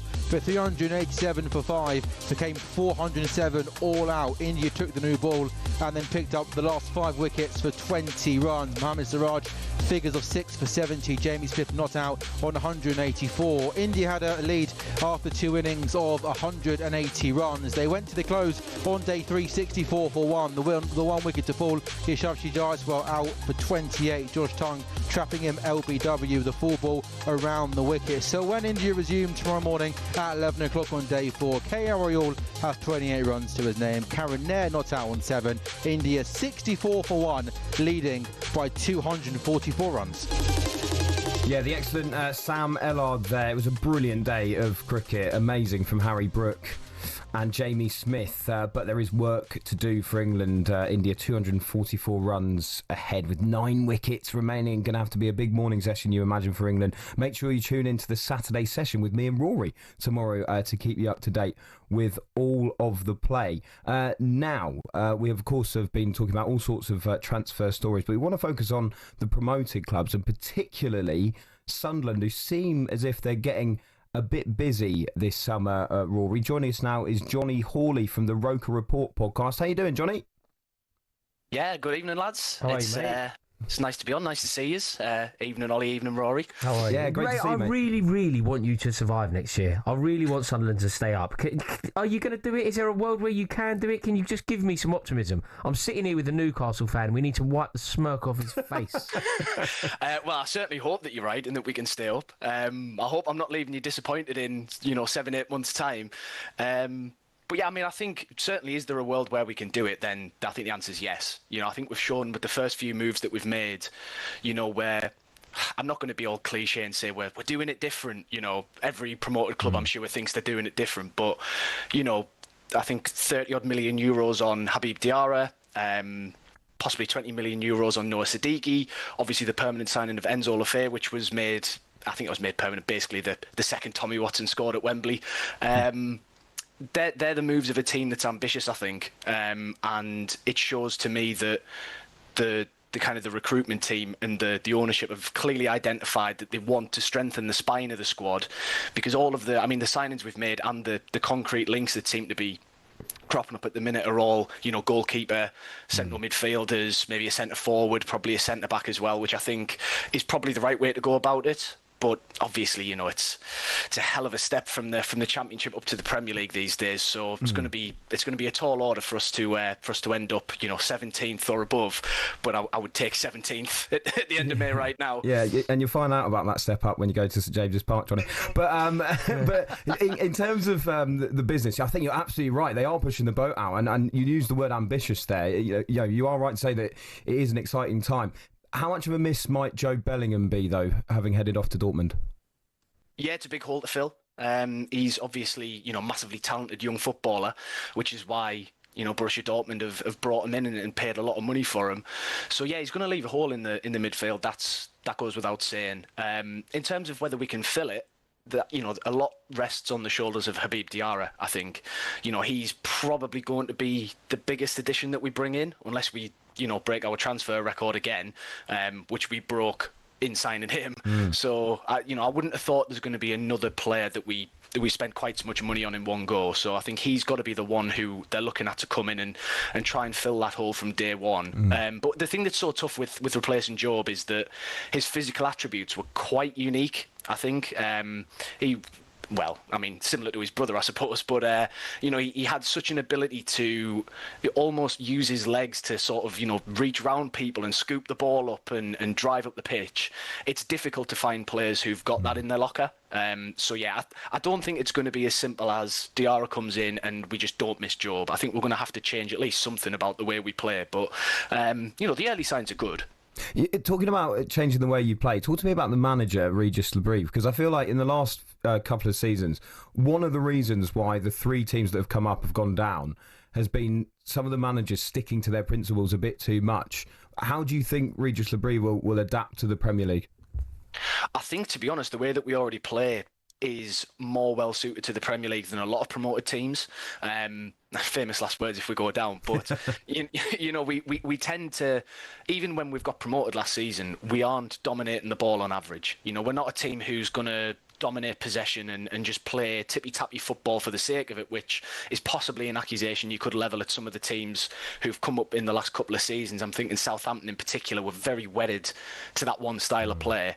I think Lebrieff is very much pragmatic. I think he's happy to not take his medicine, but certainly he's happy to soak up the pressure, or for his team to soak up the pressure, and look to try and be a bit more clinical and decisive on the counter, rather than this sort of obsession with possession that I think overtakes a lot of the teams who are struggling at the bottom end of the league. I'm not too worried. And, I think he showed, particularly with the playoff run that we went on right at the end of the season, he's not afraid of springing a surprise or two in terms of formations and team selections and stuff, which is something that I think, you need that string to your bow in the Premier League when you're competing against, some of the very best managers in the continent, and in Pep Guardiola as a prime example, some of the best managers who've ever lived. So it's going to be a massively tough ask for him, but I certainly think he's got the fundamentals there to be able to give it a good go.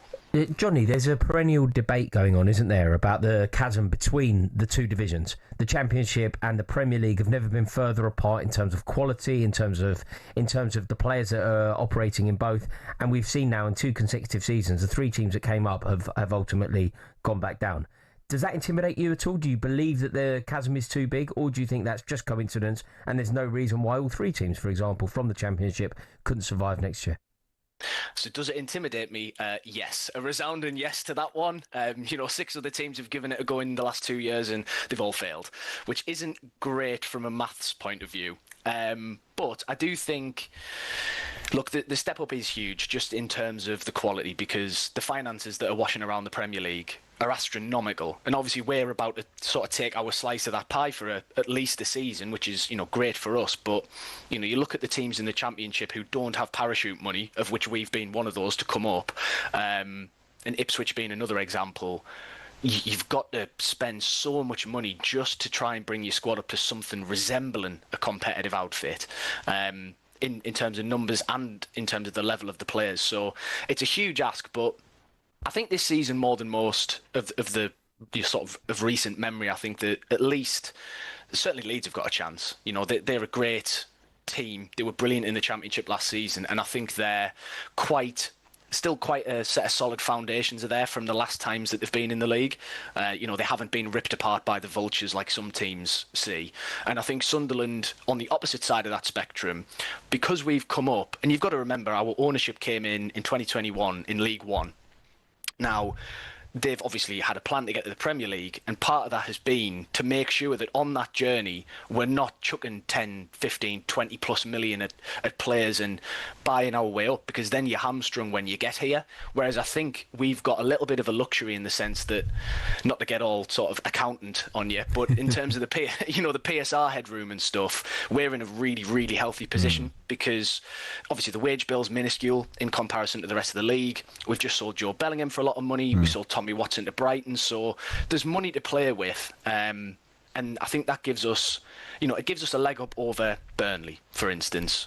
So there's a chance, but it's going to be pretty difficult. Johnny, good luck in the derby. I wish I meant that, and thanks for joining us. Yeah, cheers, mate. I hope you're crying on December the 13th. I mean it. Good luck in the derby, Johnny. I genuinely cheers, mean it. Rory. Cheers. Just good, anything, isn't it, to get him? Good luck signing 10,000 players. We don't need luck on that. We do that easy. Johnny, great stuff. Thanks for joining us, Johnny Hawley there from the Roker Report podcast. Right, let's check back in at Wimbledon with Lisa O'Sullivan. We are back on serve in the first set. Emma Raducanu serving 4-5 against Arina Sabalenka. Sabalenka snuffing out the early challenge from Raducanu, who did have a break of serve. Both players have sent their rackets out to be restrung. The conditions very different with the aircon on under the roof to how the courts have been playing. So Raducanu serving. Sabalenka has a second set point, leading 5-4 in the first set. And what's going on in the game at the Women's Euros between Germany and Poland? Ian Abrahams. Germany 0, Poland 0. We're into the first of 4 added on minutes at the end of the first half, and I can tell you that bad news for Germany. Julia Gwynn, their captain, brilliant tackle to stop Payor inside the penalty area, but it's come at a cost. She went off injured in tears. She's just come back from an ACL. Let's hope it's not as bad as it looked when she hobbled off. Germany 0, Poland 0, approaching half-time. UEFA Women's Euro 2025 update on talkSPORT with McDonald's. The new Big Arch has landed at McDonald's with its very own signature sauce. Available from 11 a.m. at participating restaurants. And let's check in on the women's cricket. England are facing India. It's the third T20 at the Oval. Georgie Heath. Yeah, England in desperate need of a wicket here. It's a must-win match. They're already 2-0 down in this 5-match series. India are 65 without loss. England put up 71 for 9 in their 20 overs, but these Indian openers are absolutely flying. 65 for none after 7 overs. Georgie, thanks very much indeed. In just a moment here on talkSPORT, we're going to get the latest stories, the hottest ones that are trending on the talkSPORT website.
No one, absolutely no one wants to give you a ticket, mate.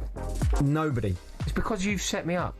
How have I set you up? You've set me up to appear ungrateful. Mate, I've set you up with 2 amazing offers, and you've turned both of them down. You've made me appear ungrateful. Oh, I don't want to go to Club Wembley. It'd be like me offering you a drink. No, I can't do 3rd of August. It'd be like me offering you to buy you a drink, and you telling me that's never happened, by the way. You telling me what drink you want, and me getting you a drink that you don't want, and then me calling you ungrateful for not accepting. I would just be grateful that you'd made the effort. No, but you wouldn't drink a drink that you don't want. I would. This is Transfer Insiders on talkSPORT with me, Olly Clink, alongside Rory Jennings. He's desperate for an Oasis ticket. What are the conditions again? It's like 25th of... The first day standing at Wembley. Oh, stop. 25th standing ticket. It's not a lot to ask in life. He's being extremely picky. But if you can help him out, 81089 on the text. By the way, the latest episode of Wimbledon Unfiltered with Nick Kyrgios is now available on the talkSPORT YouTube channel. For your daily roundup of each day of Wimbledon, tune into Wimbledon Unfiltered with Nick Kyrgios. It's a great listen, by the way. The 7-time ATP title winner joins Gordon Smart for a look at all of the news from the day and is joined by some very special guests. I saw Jamie Murray, the brother of Andy, was on there the other day. It's available each weeknight from 9:30 on YouTube and on CTV. But now it's time for this. And before it's time for this, it's time for Ian Abrahams, because he's watching Germany against Poland at the Women's Euros. Half time, it's Germany 0, Poland 0. So Poland have done exactly what they would have set out to do at the beginning of the game, get to half time level, but they should have been behind. In injury time, a golden chance for Leah Schürrle, 8 yards out. Dalman set her up, but she just couldn't get any sort of connection on it, and the chance went away. Brand's shot earlier had been saved well by the West Ham goalkeeper Schimek. At the other end, Poyar for Poland has fired over when set away down the left-hand side. And then the key moment as far as the Germans and their captain Julia Gwynn were concerned, Poyar in the box about to shoot from around about 8 yards out. A great goal-saving challenge by the German captain, but at a great cost as well for her, because she was injured and had to leave the pitch in tears. Germany not really firing all cylinders as yet. At the break, it's Germany 0, Poland 0. UEFA Women's Euro 2025 update on talkSPORT with McDonald's. The new and iconic Big Arch has landed at McDonald's, featuring an unbeatable lineup of juicy beef, cheddar cheese, and its very own signature sauce. Available from 11 a.m. at participating restaurants. Right, I'm going to try it again. It's time for this. Read all about it. talkSPORT.com on the Transfer Insiders. And joining us, of course, is talkSPORT's transfer correspondent, a very suave man, a man with new ginger highlights in his hair. Yeah, I mean, aside from dyeing his hair, he's a very stylish man. Yeah. There's a man who always strikes me as a man who knows how to treat a lady. Thank you very much. That's not the first time you said that, so I'm definitely going to... That's my clip for social media. That's what you strike me as. You strike me as a man who would still... He would adopt the antiquated politeness that you would expect from a true gentleman. A gentleman, yeah. I'll take that. He walks on the outside of the road, for example. He does. He's, of course, Anil Kandola. Yeah, thank you. Say his name for all the ladies out there. Yeah. Anil, of course, you're here to take us through the biggest stories currently on the talkSPORT website. What have you got for us? Yeah, unfortunately, my Caramel highlights haven't made the top stories on talkSPORT.com, but we have got plenty to discuss. Of course, we heard from talkSPORT's chief football correspondent Alex Crook earlier on the show. I've spoken to him as well, a little bit more in detail to bring you guys a bit more information on a certain left wing back that West Ham are interested in signing, and he goes by the name of Al Haji Malik Diouf. Now, I know a couple of them names might ring a bell, but I've done my digging. There is no correlation. They're from the same country, but they're not related whatsoever. So, yes, this individual plays for Slavia Prague, in excess of around 20 million, and if it was to go to that figure, that would be a club record sale for Slavia Prague. I just wanted to ask you boys, though, in terms of Graham Potter, look, it seems they're going to be spending a bit of money to back him and get some players that he needs in through the door, but surely the pressure from moment one of next season is going to be on Mr. Potter. I mean, can I just ask a question to answer your question? Do you believe that some managers, they just don't chime with certain clubs? Like, it's not about the ability of the manager. It's not about, are they a good manager? It's just about, are they a good manager for that particular club? Like, I was listening to Jamie Carragher fairly recently talking about Roy Hodgson at Liverpool. And Carragher was saying, you just can't do that here. It's not about, are you a good manager? It's not about Jamie Carragher offering his counsel to Roy Hodgson as a manager in the general circumstance. He was offering his counsel to Roy Hodgson as the Liverpool manager because he was getting it wrong. Some managers just don't fit with clubs. Sarri at Chelsea, didn't fit. Hodgson at Liverpool didn't fit. AVB at Chelsea, there was that story, wasn't there, about the aeroplane, and he put the youngsters in the front. Got it wrong with Terry and Lampard and everyone. Yeah, there are some managers, they just don't fit at certain clubs, and I wonder if Graham Potter is just not a West Ham manager. He had a couple of pressers, didn't he, near the end of last season? The one I remember is I think he was kind of bigging up Tottenham in one of them. And That's just in a way I can't remember that, but if that happened... Read the room. If that happened... It's almost sackable. It's almost a non-starter. You cannot praise Tottenham. You cannot praise... Mauricio Pochettino would do it at Chelsea all the time. He would constantly talk about how much he loved Tottenham, and you're just like, mate, what are you doing?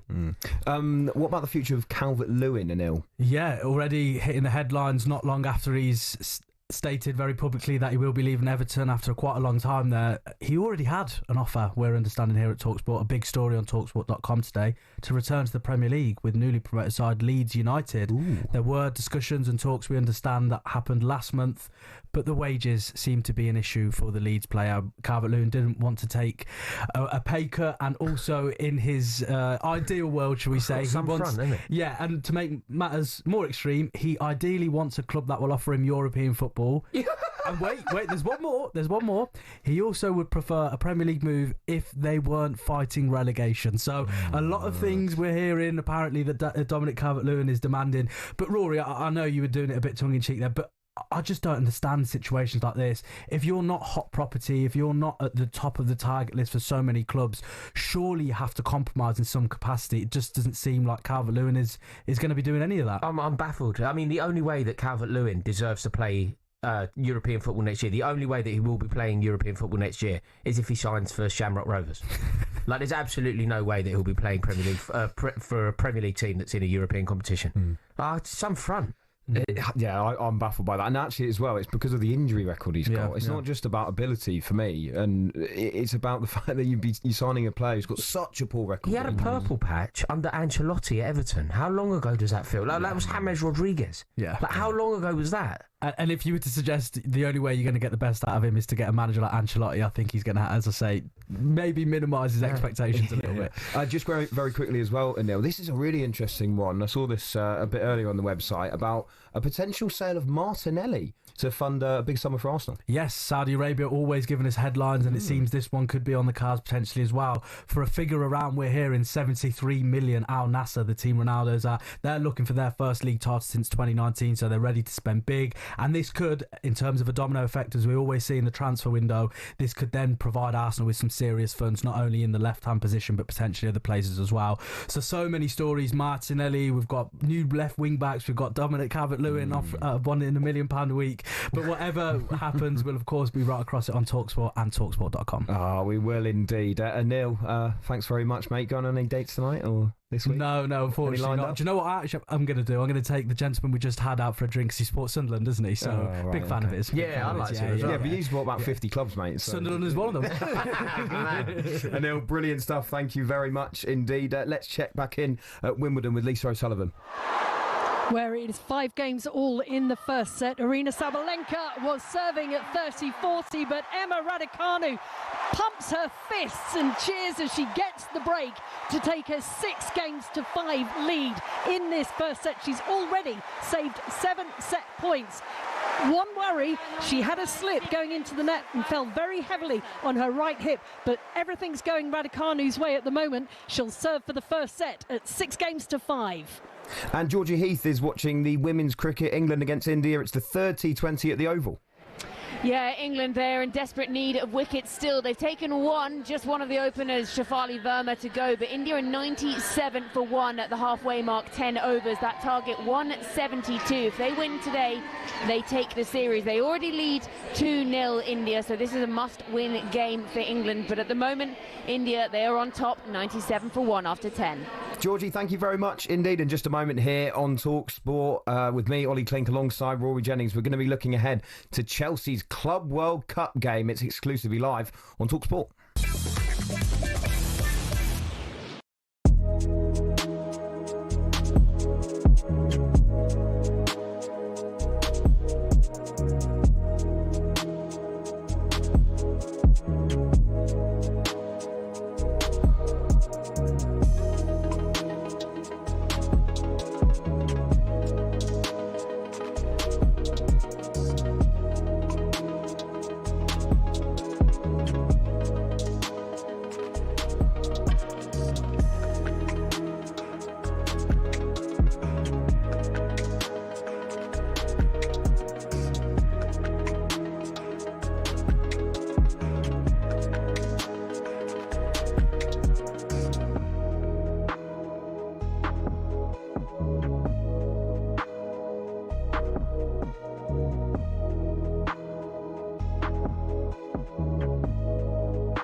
As the football world continues to process the tragic death of Diogo Jota and his younger brother Andre Silva, tributes continue to pour in on talkSPORT as we honour and remember the life of Liverpool's lad from Portugal.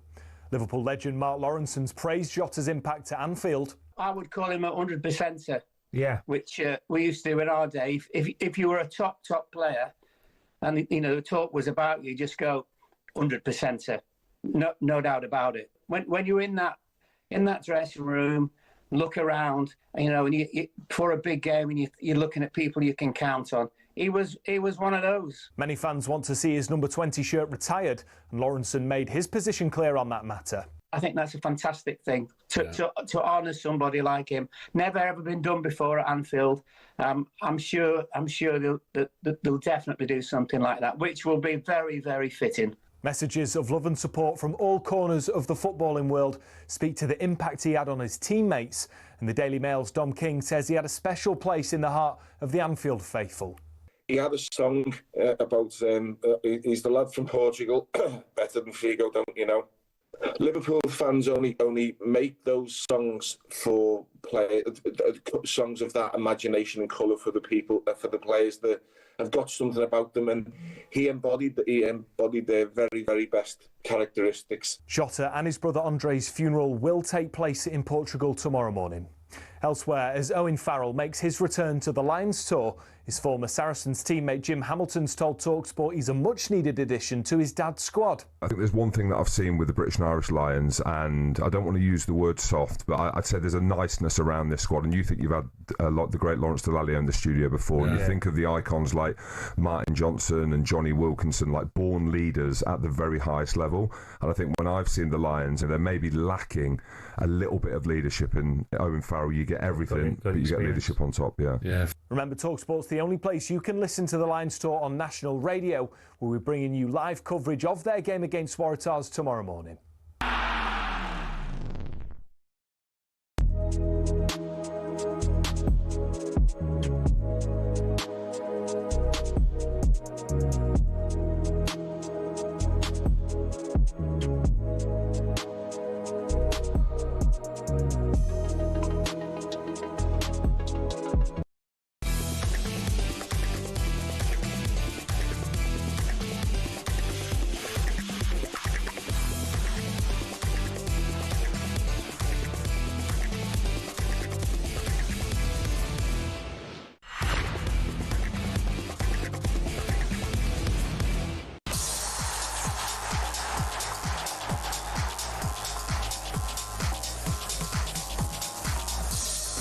Good evening, it's Friday. This is Transfer Insiders on talkSPORT with me, Olly, Clink. I'm alongside Chelsea fan, YouTuber, poker star Rory Jennings. He's desperate for a ticket to Oasis. I've got some good news for you, mate. What? I've got some good news for you. No, you don't. I do. There's a text here. I have 2 standing tickets for the 25th of July. Okay, this is at all Wembley, sounding really good. Which is all comes under your. Yeah, these are the exact metrics that I set out. There's a condition on the tickets. It says.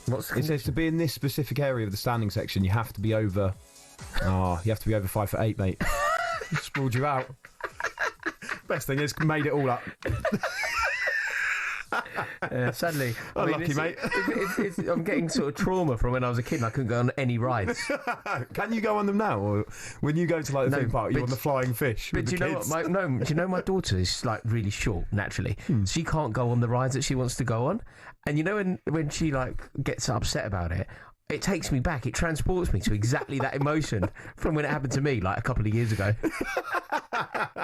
Oh, brilliant stuff. Yeah, if you can help Rory out with those very specific ticket requests for Oasis, he's desperate to see them, then text us on 81089. Reminder, by the way, you can watch free BKB bare knuckle boxing over on the talkSPORT Boxing YouTube channel tomorrow from 6:45 as Harry Gigliotti and Callum Chicane face off in Bolton. But now it's time to turn our attention to something else taking place tomorrow, as talkSPORT 2 will have live commentary of Wales's opening game at the Women's Euros against the Netherlands at 5 o'clock. And I am delighted to welcome in our Wales correspondent, Abigail Davies. Abigail, how are you doing? Yeah, really good, thanks. How are you guys? Yeah, really good, thank you. I guess firstly, I mean, it is amazing for Wales to have got to the tournament. What do you think the expectations are from the fans? But just because they are in that group of death, aren't they, with France and the Netherlands and England? What are the expectations, do you think, of this side? I think it's really interesting. The messages have been the same from the camp all week, actually. They've been echoing the same messages, displaying the same characteristics on the training pitch. And I think that's really translated over to the fans. You know, we're all fully aware that we are the underdogs in this group. Wales have never beaten a side inside the top 10 in the world rankings, not won any of their 6 Nations League games in 2025, with obviously that most recent defeat to Italy really, really bruising and quite a stark reminder of the daunting task that lies ahead. You know, there is such a wealth of experience, major tournament experience across the other 3 nations, but we all know that there is something incredibly refreshing about Wales's approach and the way that they approach these situations, their demeanour at the moment. Dare I say it, it's kind of akin to the men's side at Euro 2016, the feeling that is in the camp at the moment. You know, there's a confidence that these players can prove people wrong over the next week and a half. There's a bullish but in no way arrogant belief and confidence that they can make a real impression. And I think the main thing as fans that we want to see come from this is Wales give a good account of themselves, because the slogan for this tournament has been for us, for them, for her. And it is about honouring the sacrifices that have been made over the years. You know, it's not been long that Wales have been in this position. The youngsters within the squad, they're acknowledging that this isn't what it's like for Wales, especially Wales women. We're not normally in a position where we can qualify for these major tournaments. So the young players are very appreciative, very, you know, they're acknowledging those things. The older members of the squad saying, it wasn't long ago where we were having to work full-time jobs in addition to playing football. So, you know, we are keeping it very real. It's a very working class football team, if you like. It is the realistic ambition and the aim, I think, is to just go out there, give a good account of ourselves. But then you look at the Netherlands game, and I don't want to get carried away because I am a Swansea fan. That's not what I do, okay? But do look at that, and yes, they've got quality all over the pitch, don't they? There's been talk this week about whether this is the best Dutch side we've ever seen, including that one, of course, that tasted success in the tournament back in 2017. You know, their manager certainly believes that it is, but there is strength in depth there. But there are question marks, aren't there? And I don't want to get carried away, but there are question marks over the form, their last 2 Nations League matches, and the fact they've not kept a clean sheet in their last 10 matches. And I think that's going to be such an intriguing battle, because Wales typically over the last few months and under Rhian Wilkinson, who has done a tremendous job, we now have this fluid style of football. She's very flexible with her formations, the teams that she's going to pick. the one thing, the one sticking point has so often been we get into good positions, we work the ball down the channels, but we do not make the most of the opportunities we create. And in this tournament, of course, that is something that we have to rectify. Well, talking of Rhian Wilkinson, the head coach, she answered the media's questions ahead of Wales' first appearance at a women's major competition. She was asked whether moments like this made her wish she still played the game. I'm very pleased I retired when I did. My body is as well. What I do, I remember when I lived in Norway, I played in Norway, I went to see the Euros in Finland, and watching that and seeing what it's like now, I think this is what it's all about. The women's game is on the rise. These women are just incredible, and this is the first generation of Welsh player that is completely professionalized, and that is something that changes the game at home in Wales, and that is not what I'm envious of. It's what I'm most excited about, that this team gets to be the face of a watershed moment back home, and to be able to stand next to them when they do that is probably one of the honors of my career. It's exciting stuff, isn't it? There is one player I wanted to ask you about, Abigail, and that's Jess Fishlock as well, who's got to go down as the greatest Welsh women's player ever. But I just find it amazing that her debut for Wales was back in 2006. She's now 38 years old and finally at a major tournament. I mean, can you imagine the kind of emotion she's going through ahead of this first game? Yeah, I think it's both Jess Fishlock and Sophie Ingle. They're the two really that have really shone, really stood out. And Fishlock now on 162 caps, the highest goal scorer in Welsh history. But for her, you know, she has spoken so much in the build-up to this tournament about the sacrifices, everything that it's taken out of her, both personally and in terms of her career to reach this point. She is one of those players who probably for a long spell in her career didn't think this would be possible. You know, she was one of the players who was among those to have her name on the back of a Wales shirt for the very first time, because that hasn't always been the case. The fight for women's football in Wales has been so tremendous, and she has been instrumental to changing the landscape. I remember being at a game 6-7 years ago and being on the pitch afterwards, and the crowds, the fans that were gathering there just to see her, idolising, adoring her. And she wasn't even used to that at international level, because it's not always been the case. So, yeah, for her tomorrow, that is going to be such an incredible achievement. And the Italy game that I mentioned a few moments ago, yes, it was a reminder of how difficult this challenge is going to be. But Fishlock was one of the players to say, was probably the kick up the bum that we needed heading into this tournament. You know, we probably needed that. And still in that game, even though we were on the back foot for so long, Jess Fishlock, as she has been over the years, whether it's on the pitch, off the pitch, she was the one that provided that moment of inspiration with an absolute thunderous strike from range. You know, she's the one who, whether it's off the pitch, just reminding the younger players of their roles, their responsibilities, and things that have come before them, or whether it's on the pitch, just leading by example. She is a Welsh legend. I know that word gets overused, but she is a Welsh legend, and I cannot wait to see her step foot on that pitch tomorrow. But just a word on Sophie Ingle as well, because she was asked, Rhian Wilkinson was asked about Sophie Ingle and whether she could play 90 minutes, because she has obviously suffered that ACL injury, and the majority of Welsh fans were just so thrilled to see her part of the squad. And Rhian she kept her cards close to her chest, but she did say it would be pretty impossible, wouldn't it, for her to go out there and play 90 minutes, given what she's been through. But I think every Welsh fan hopes that at some point, whether it's in tomorrow's game or at some point throughout the group stages, Sophie Ingle will be able to step foot on that pitch and make a mark. Abigail, thanks very much indeed. Enjoy the game tomorrow. Thank you very much. Hopefully we can. Yeah, there we go. Wales against the Netherlands is tomorrow, 5 o'clock kickoff. It will be live on talkSPORT 2. Commentary comes from Cameron Pope and West Ham manager and former Wales assistant coach Rhian Skinner. There has been a goal at the Women's Euros. Germany are taking on Poland. Ian Abrahams.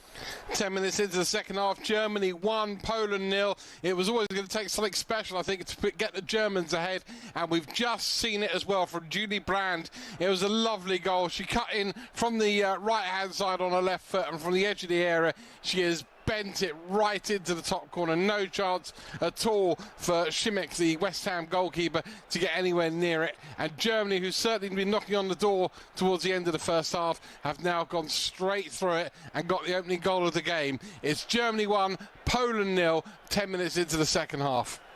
UEFA Women's Euro 2025 update on talkSPORT with McDonald's. Got big McDonald's hunger? Order the iconic new Big Arch on the McDonald's app. Available from 11 a.m. at participating restaurants. And let's get an update from Wimbledon. Lisa O'Sullivan. Where Aryna Sabalenka has taken the first set against Emma Raducanu but needed a tiebreak to do it. At 5-4, Raducanu saved 7 set points and broke Sabalenka to serve for the first set, but the world number one wasn't having it, and so to the tiebreak, toe-to-toe, point for point. Every seat full here on centre court to see Aryna Sabalenka take that first set 8-6. And in the women's cricket, England are taking on India. It's the third T20 at the Oval. How's it looking, Georgie Heath? Yeah, well, it's looking touch and go at the moment for England. India 124 for 2. They finally managed to get rid of the second wicket, Jemima Rodriguez, but out there in the middle, Smriti Mandana, 52 from 41 at the moment, just been joined by her captain. They're well ahead of the required run rate, and if they win this one, India, they will take the series with 2 matches still to go. They're currently 124 for 2, and well, they're well ahead at the moment. England needs wickets. Thanks, Georgie. This is Transfer Insiders here on talkSPORT with me, Olly Clink, alongside Rory Jennings. Next up, we're going to be looking at Rory's Chelsea. Their next Club World Cup game is on the way, and it will be exclusively live on talkSPORT.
A very good evening. This is Transfer Insiders here on talkSPORT with me, Olly Clink. I'm alongside a man who isn't tall enough to get on any of the rides at Thorpe Park, Chelsea fan Rory Jennings. Still no tickets for you, mate. Is that what you've resorted to? What? Height jokes? Yeah. Also, I wouldn't mind, but you're about 5'8". I know that you're I'm taller still than me. taller than you. No, you are taller than me. But generally speaking, I reckon you have to cross the 6 foot threshold to mock someone's height. I'm 6 foot on Hinge. You're not 6 foot. 6 foot on popular dating app Hinge, mate. Yeah. How's that going? Yeah, not well. Yeah. We've both got claws, mate. How's that going? Yeah, that's all right, mate. Anyway, the British and Irish Lions action continues to come thick and fast as they face the New South Wales Warriors tomorrow exclusively on talkSPORT at 11 o'clock. Here we go then, one of the iconic venues, one of the iconic games. Crosses for 22, he's going for the right-hand corner and will score! Games are coming thick and fast, 3 games in 8 days, and it keeps on rolling after that. This is the tour now, it's not yet to come. This is it now, this is the present. Quickly away by Mitchell once again. Moore gets through and will score! Tagburn, he's as honoured and delighted. Tagburn in the baby blue scrum cap, but a bright red shirt. Never expect to play for the Lions, never mind captain them, so it's a massive honour. This is one of the greatest strikes we have ever seen at the SFS. The Waratahs from behind their own try line. This is a test match really for us, so we're just going to have to up our intensity and go after them. This is the exciting part of the tour for us. This is proper touring, isn't it? Yeah, exciting stuff. Don't forget, talkSPORT has been your home of the Lions for the last 12 years, and this year is no different. We'll be bringing you live and exclusive commentary of all 3 test matches, plus the tour games. talkSPORT is the only place on national radio where you can follow all of the Lions action. Rory, you're Chelsea. Are in action tonight at the Club World Cup. They're taking on Palmeiras in the quarter-finals. They've had quite a nice draw so far, really, haven't they? When you think about it, and actually, they've earned quite a bit of money out of it. Yeah, I mean, that's secondary. I know that could be the priority for some people connected with Chelsea Football Club, but for me, that is almost insignificant. We've been really lucky with the draw. We lost the game in the group, and it still benefited us. It feels very much we're on the Gareth Southgate trajectory. Do you remember when Southgate lost to Belgium? We still ended up with like an even nicer route to the semi-final. It feels like we've been really lucky. You know, we've avoided all of the big teams, all of the big sides, all of the more likely sides to win the tournament are on the other side of the draw. Our pathway to the final is about as perfect as you could possibly dream, and we therefore have to make it. This is a great opportunity, and you cannot look a gift horse in the mouth. If we could follow up winning the Conference League in Rocklow with this tournament in New York City, it'd be amazing. Yeah, cause they'll play Fluminense or Al Hilal in the semi-final if they do get there. That game is currently over on talkSPORT 2 right now. It's 1-1 in that one. I mean, Al Hilal did knock out Manchester City, by the way. It's not the easiest game ever. You know about going far in this tournament though, and obviously winning it would be very big, I think, for Chelsea, especially with the finances that come alongside that. Are you worried though about the impact it's going to have heading into next season? Yeah, I don't think it necessarily bodes well. But if we're totally honest, we don't know, because what could happen? What could happen is that the teams that have been involved in this competition, so Manchester City, Chelsea, Dortmund, Real Madrid, we could start the season in a better place. I appreciate that what your suggestion is. The implication is that we're going to be knackered, that we haven't really had a break, mate. Yeah, I totally see where you're coming from, and you are more than likely correct. Do you think it's going to hit when you get to December, you get to that Christmas fixture list and it piles up? Yeah. Although, I mean, having said that, I mean, Chelsea's squad is absolutely ridiculous. You've got a small army there. No, we do have a fairly lavish squad in terms of numbers, but not necessarily in terms of quality, which could be the problem. It's all very well having a lot of players, but if you're ultimately only going to use the same 12 to 14 players, then it's almost insignificant how many players are on the books. So I think that you are almost definitely correct. Your suggestion that this is going to be problematic for the teams that are in it. Your suggestion that Chelsea could stumble in the Premier League. You know, when the games start coming thick and fast, you start thinking about what happens over Christmas. You start thinking about what happens over Easter. And I think, generally speaking, titles are won and lost in those periods. Yes, I think that you are probably right. But what I'm hoping is, and it's maybe a glass half full approach, is that we will have had a very intense pre-season. If you think about what most teams are trying to replicate, you know, when when most teams embark on their pre-season tours, what they're trying to replicate is what we are currently part of in the Club World Cup. Now, they have made a recent signing. I mean, they've made all sorts of new signings, but João Pedro has joined Chelsea in a deal worth up to $60 million. The former Watford striker, Troy Deeney, gave us a bit of an insight on White and Jordan earlier today on what exactly Chelsea fans can expect from their new star signing who he played with at Watford, João Pedro. He is all or nothing, João. He's an exceptional football player. I think the misconception of him is that he's a troublemaker. He's absolutely not that at all. He's passionate. He's energetic. He wants to win. He wants to play every minute of every game. But I think at Chelsea now you're going to see the real João Pedro, which is one that enjoys competition, one that believes he should be starting for Brazil, and one that wants to go and show you guys, this is who I am. I've seen this player since he was 18 years old, and the mentality has not changed one bit. It's always been, I want to be the best, I want to play for my national team, I want to be the new R9. I think the business that Chelsea has done this summer has been exceptional so far. God, high praise indeed there from Troy Deeney. I'm going to ask you about it in just a moment, Rory, but there has been another goal in the Women's Euros. Germany taking on Poland. Which way has it gone? Ian Abrahams. Gone to Germany. It's Germany 2, Poland 0. And after missing two really good chances, one by Nuskin and one by Schürrle. Schürrle has actually scored now. Brand, who scored the first goal with a lovely left-footed cross in from the right-hand side. And there was Leah Schürrle 6 yards out to bury the header. Poland have been plucky and brave, but that might just be it for them tonight. 67 on the clock. Germany 2, Poland 0. UEFA Women's Euro 2025 update on talkSPORT with McDonald's. Got Big McDonald's hunger? The new Big Arch is here. Available from 11 a.m. at participating restaurants. Rory Jennings, Troy Deeney there talking about the new signing, João Pedro, saying that he could end up being the new R9. Do you see it like this at the moment, given what you've seen from João Pedro? No, I would say that it doesn't necessarily chime with what I think can happen with João Pedro, but I think the point that Dean is making there, if I've understood it correctly, is just that the potential is there. The future, we don't know quite how significant his contribution can be. And ultimately, João Pedro is a Brazil international who's very young, who has loads of potential and could go on to great things. Is he going to be as good a finisher as the original Ronaldo? Almost definitely not. But I think the point is that we don't know because the potential is effectively unknown. They've obviously brought him in so that he can play in the Club World Cup. They've got the deal done so that he could. Does he go straight into the starting lineup, do you think? No, I think that you have to ease players in, don't you? It's not necessarily, is he good enough to start for Chelsea? I think he probably is. I think he's better than whoever will be starting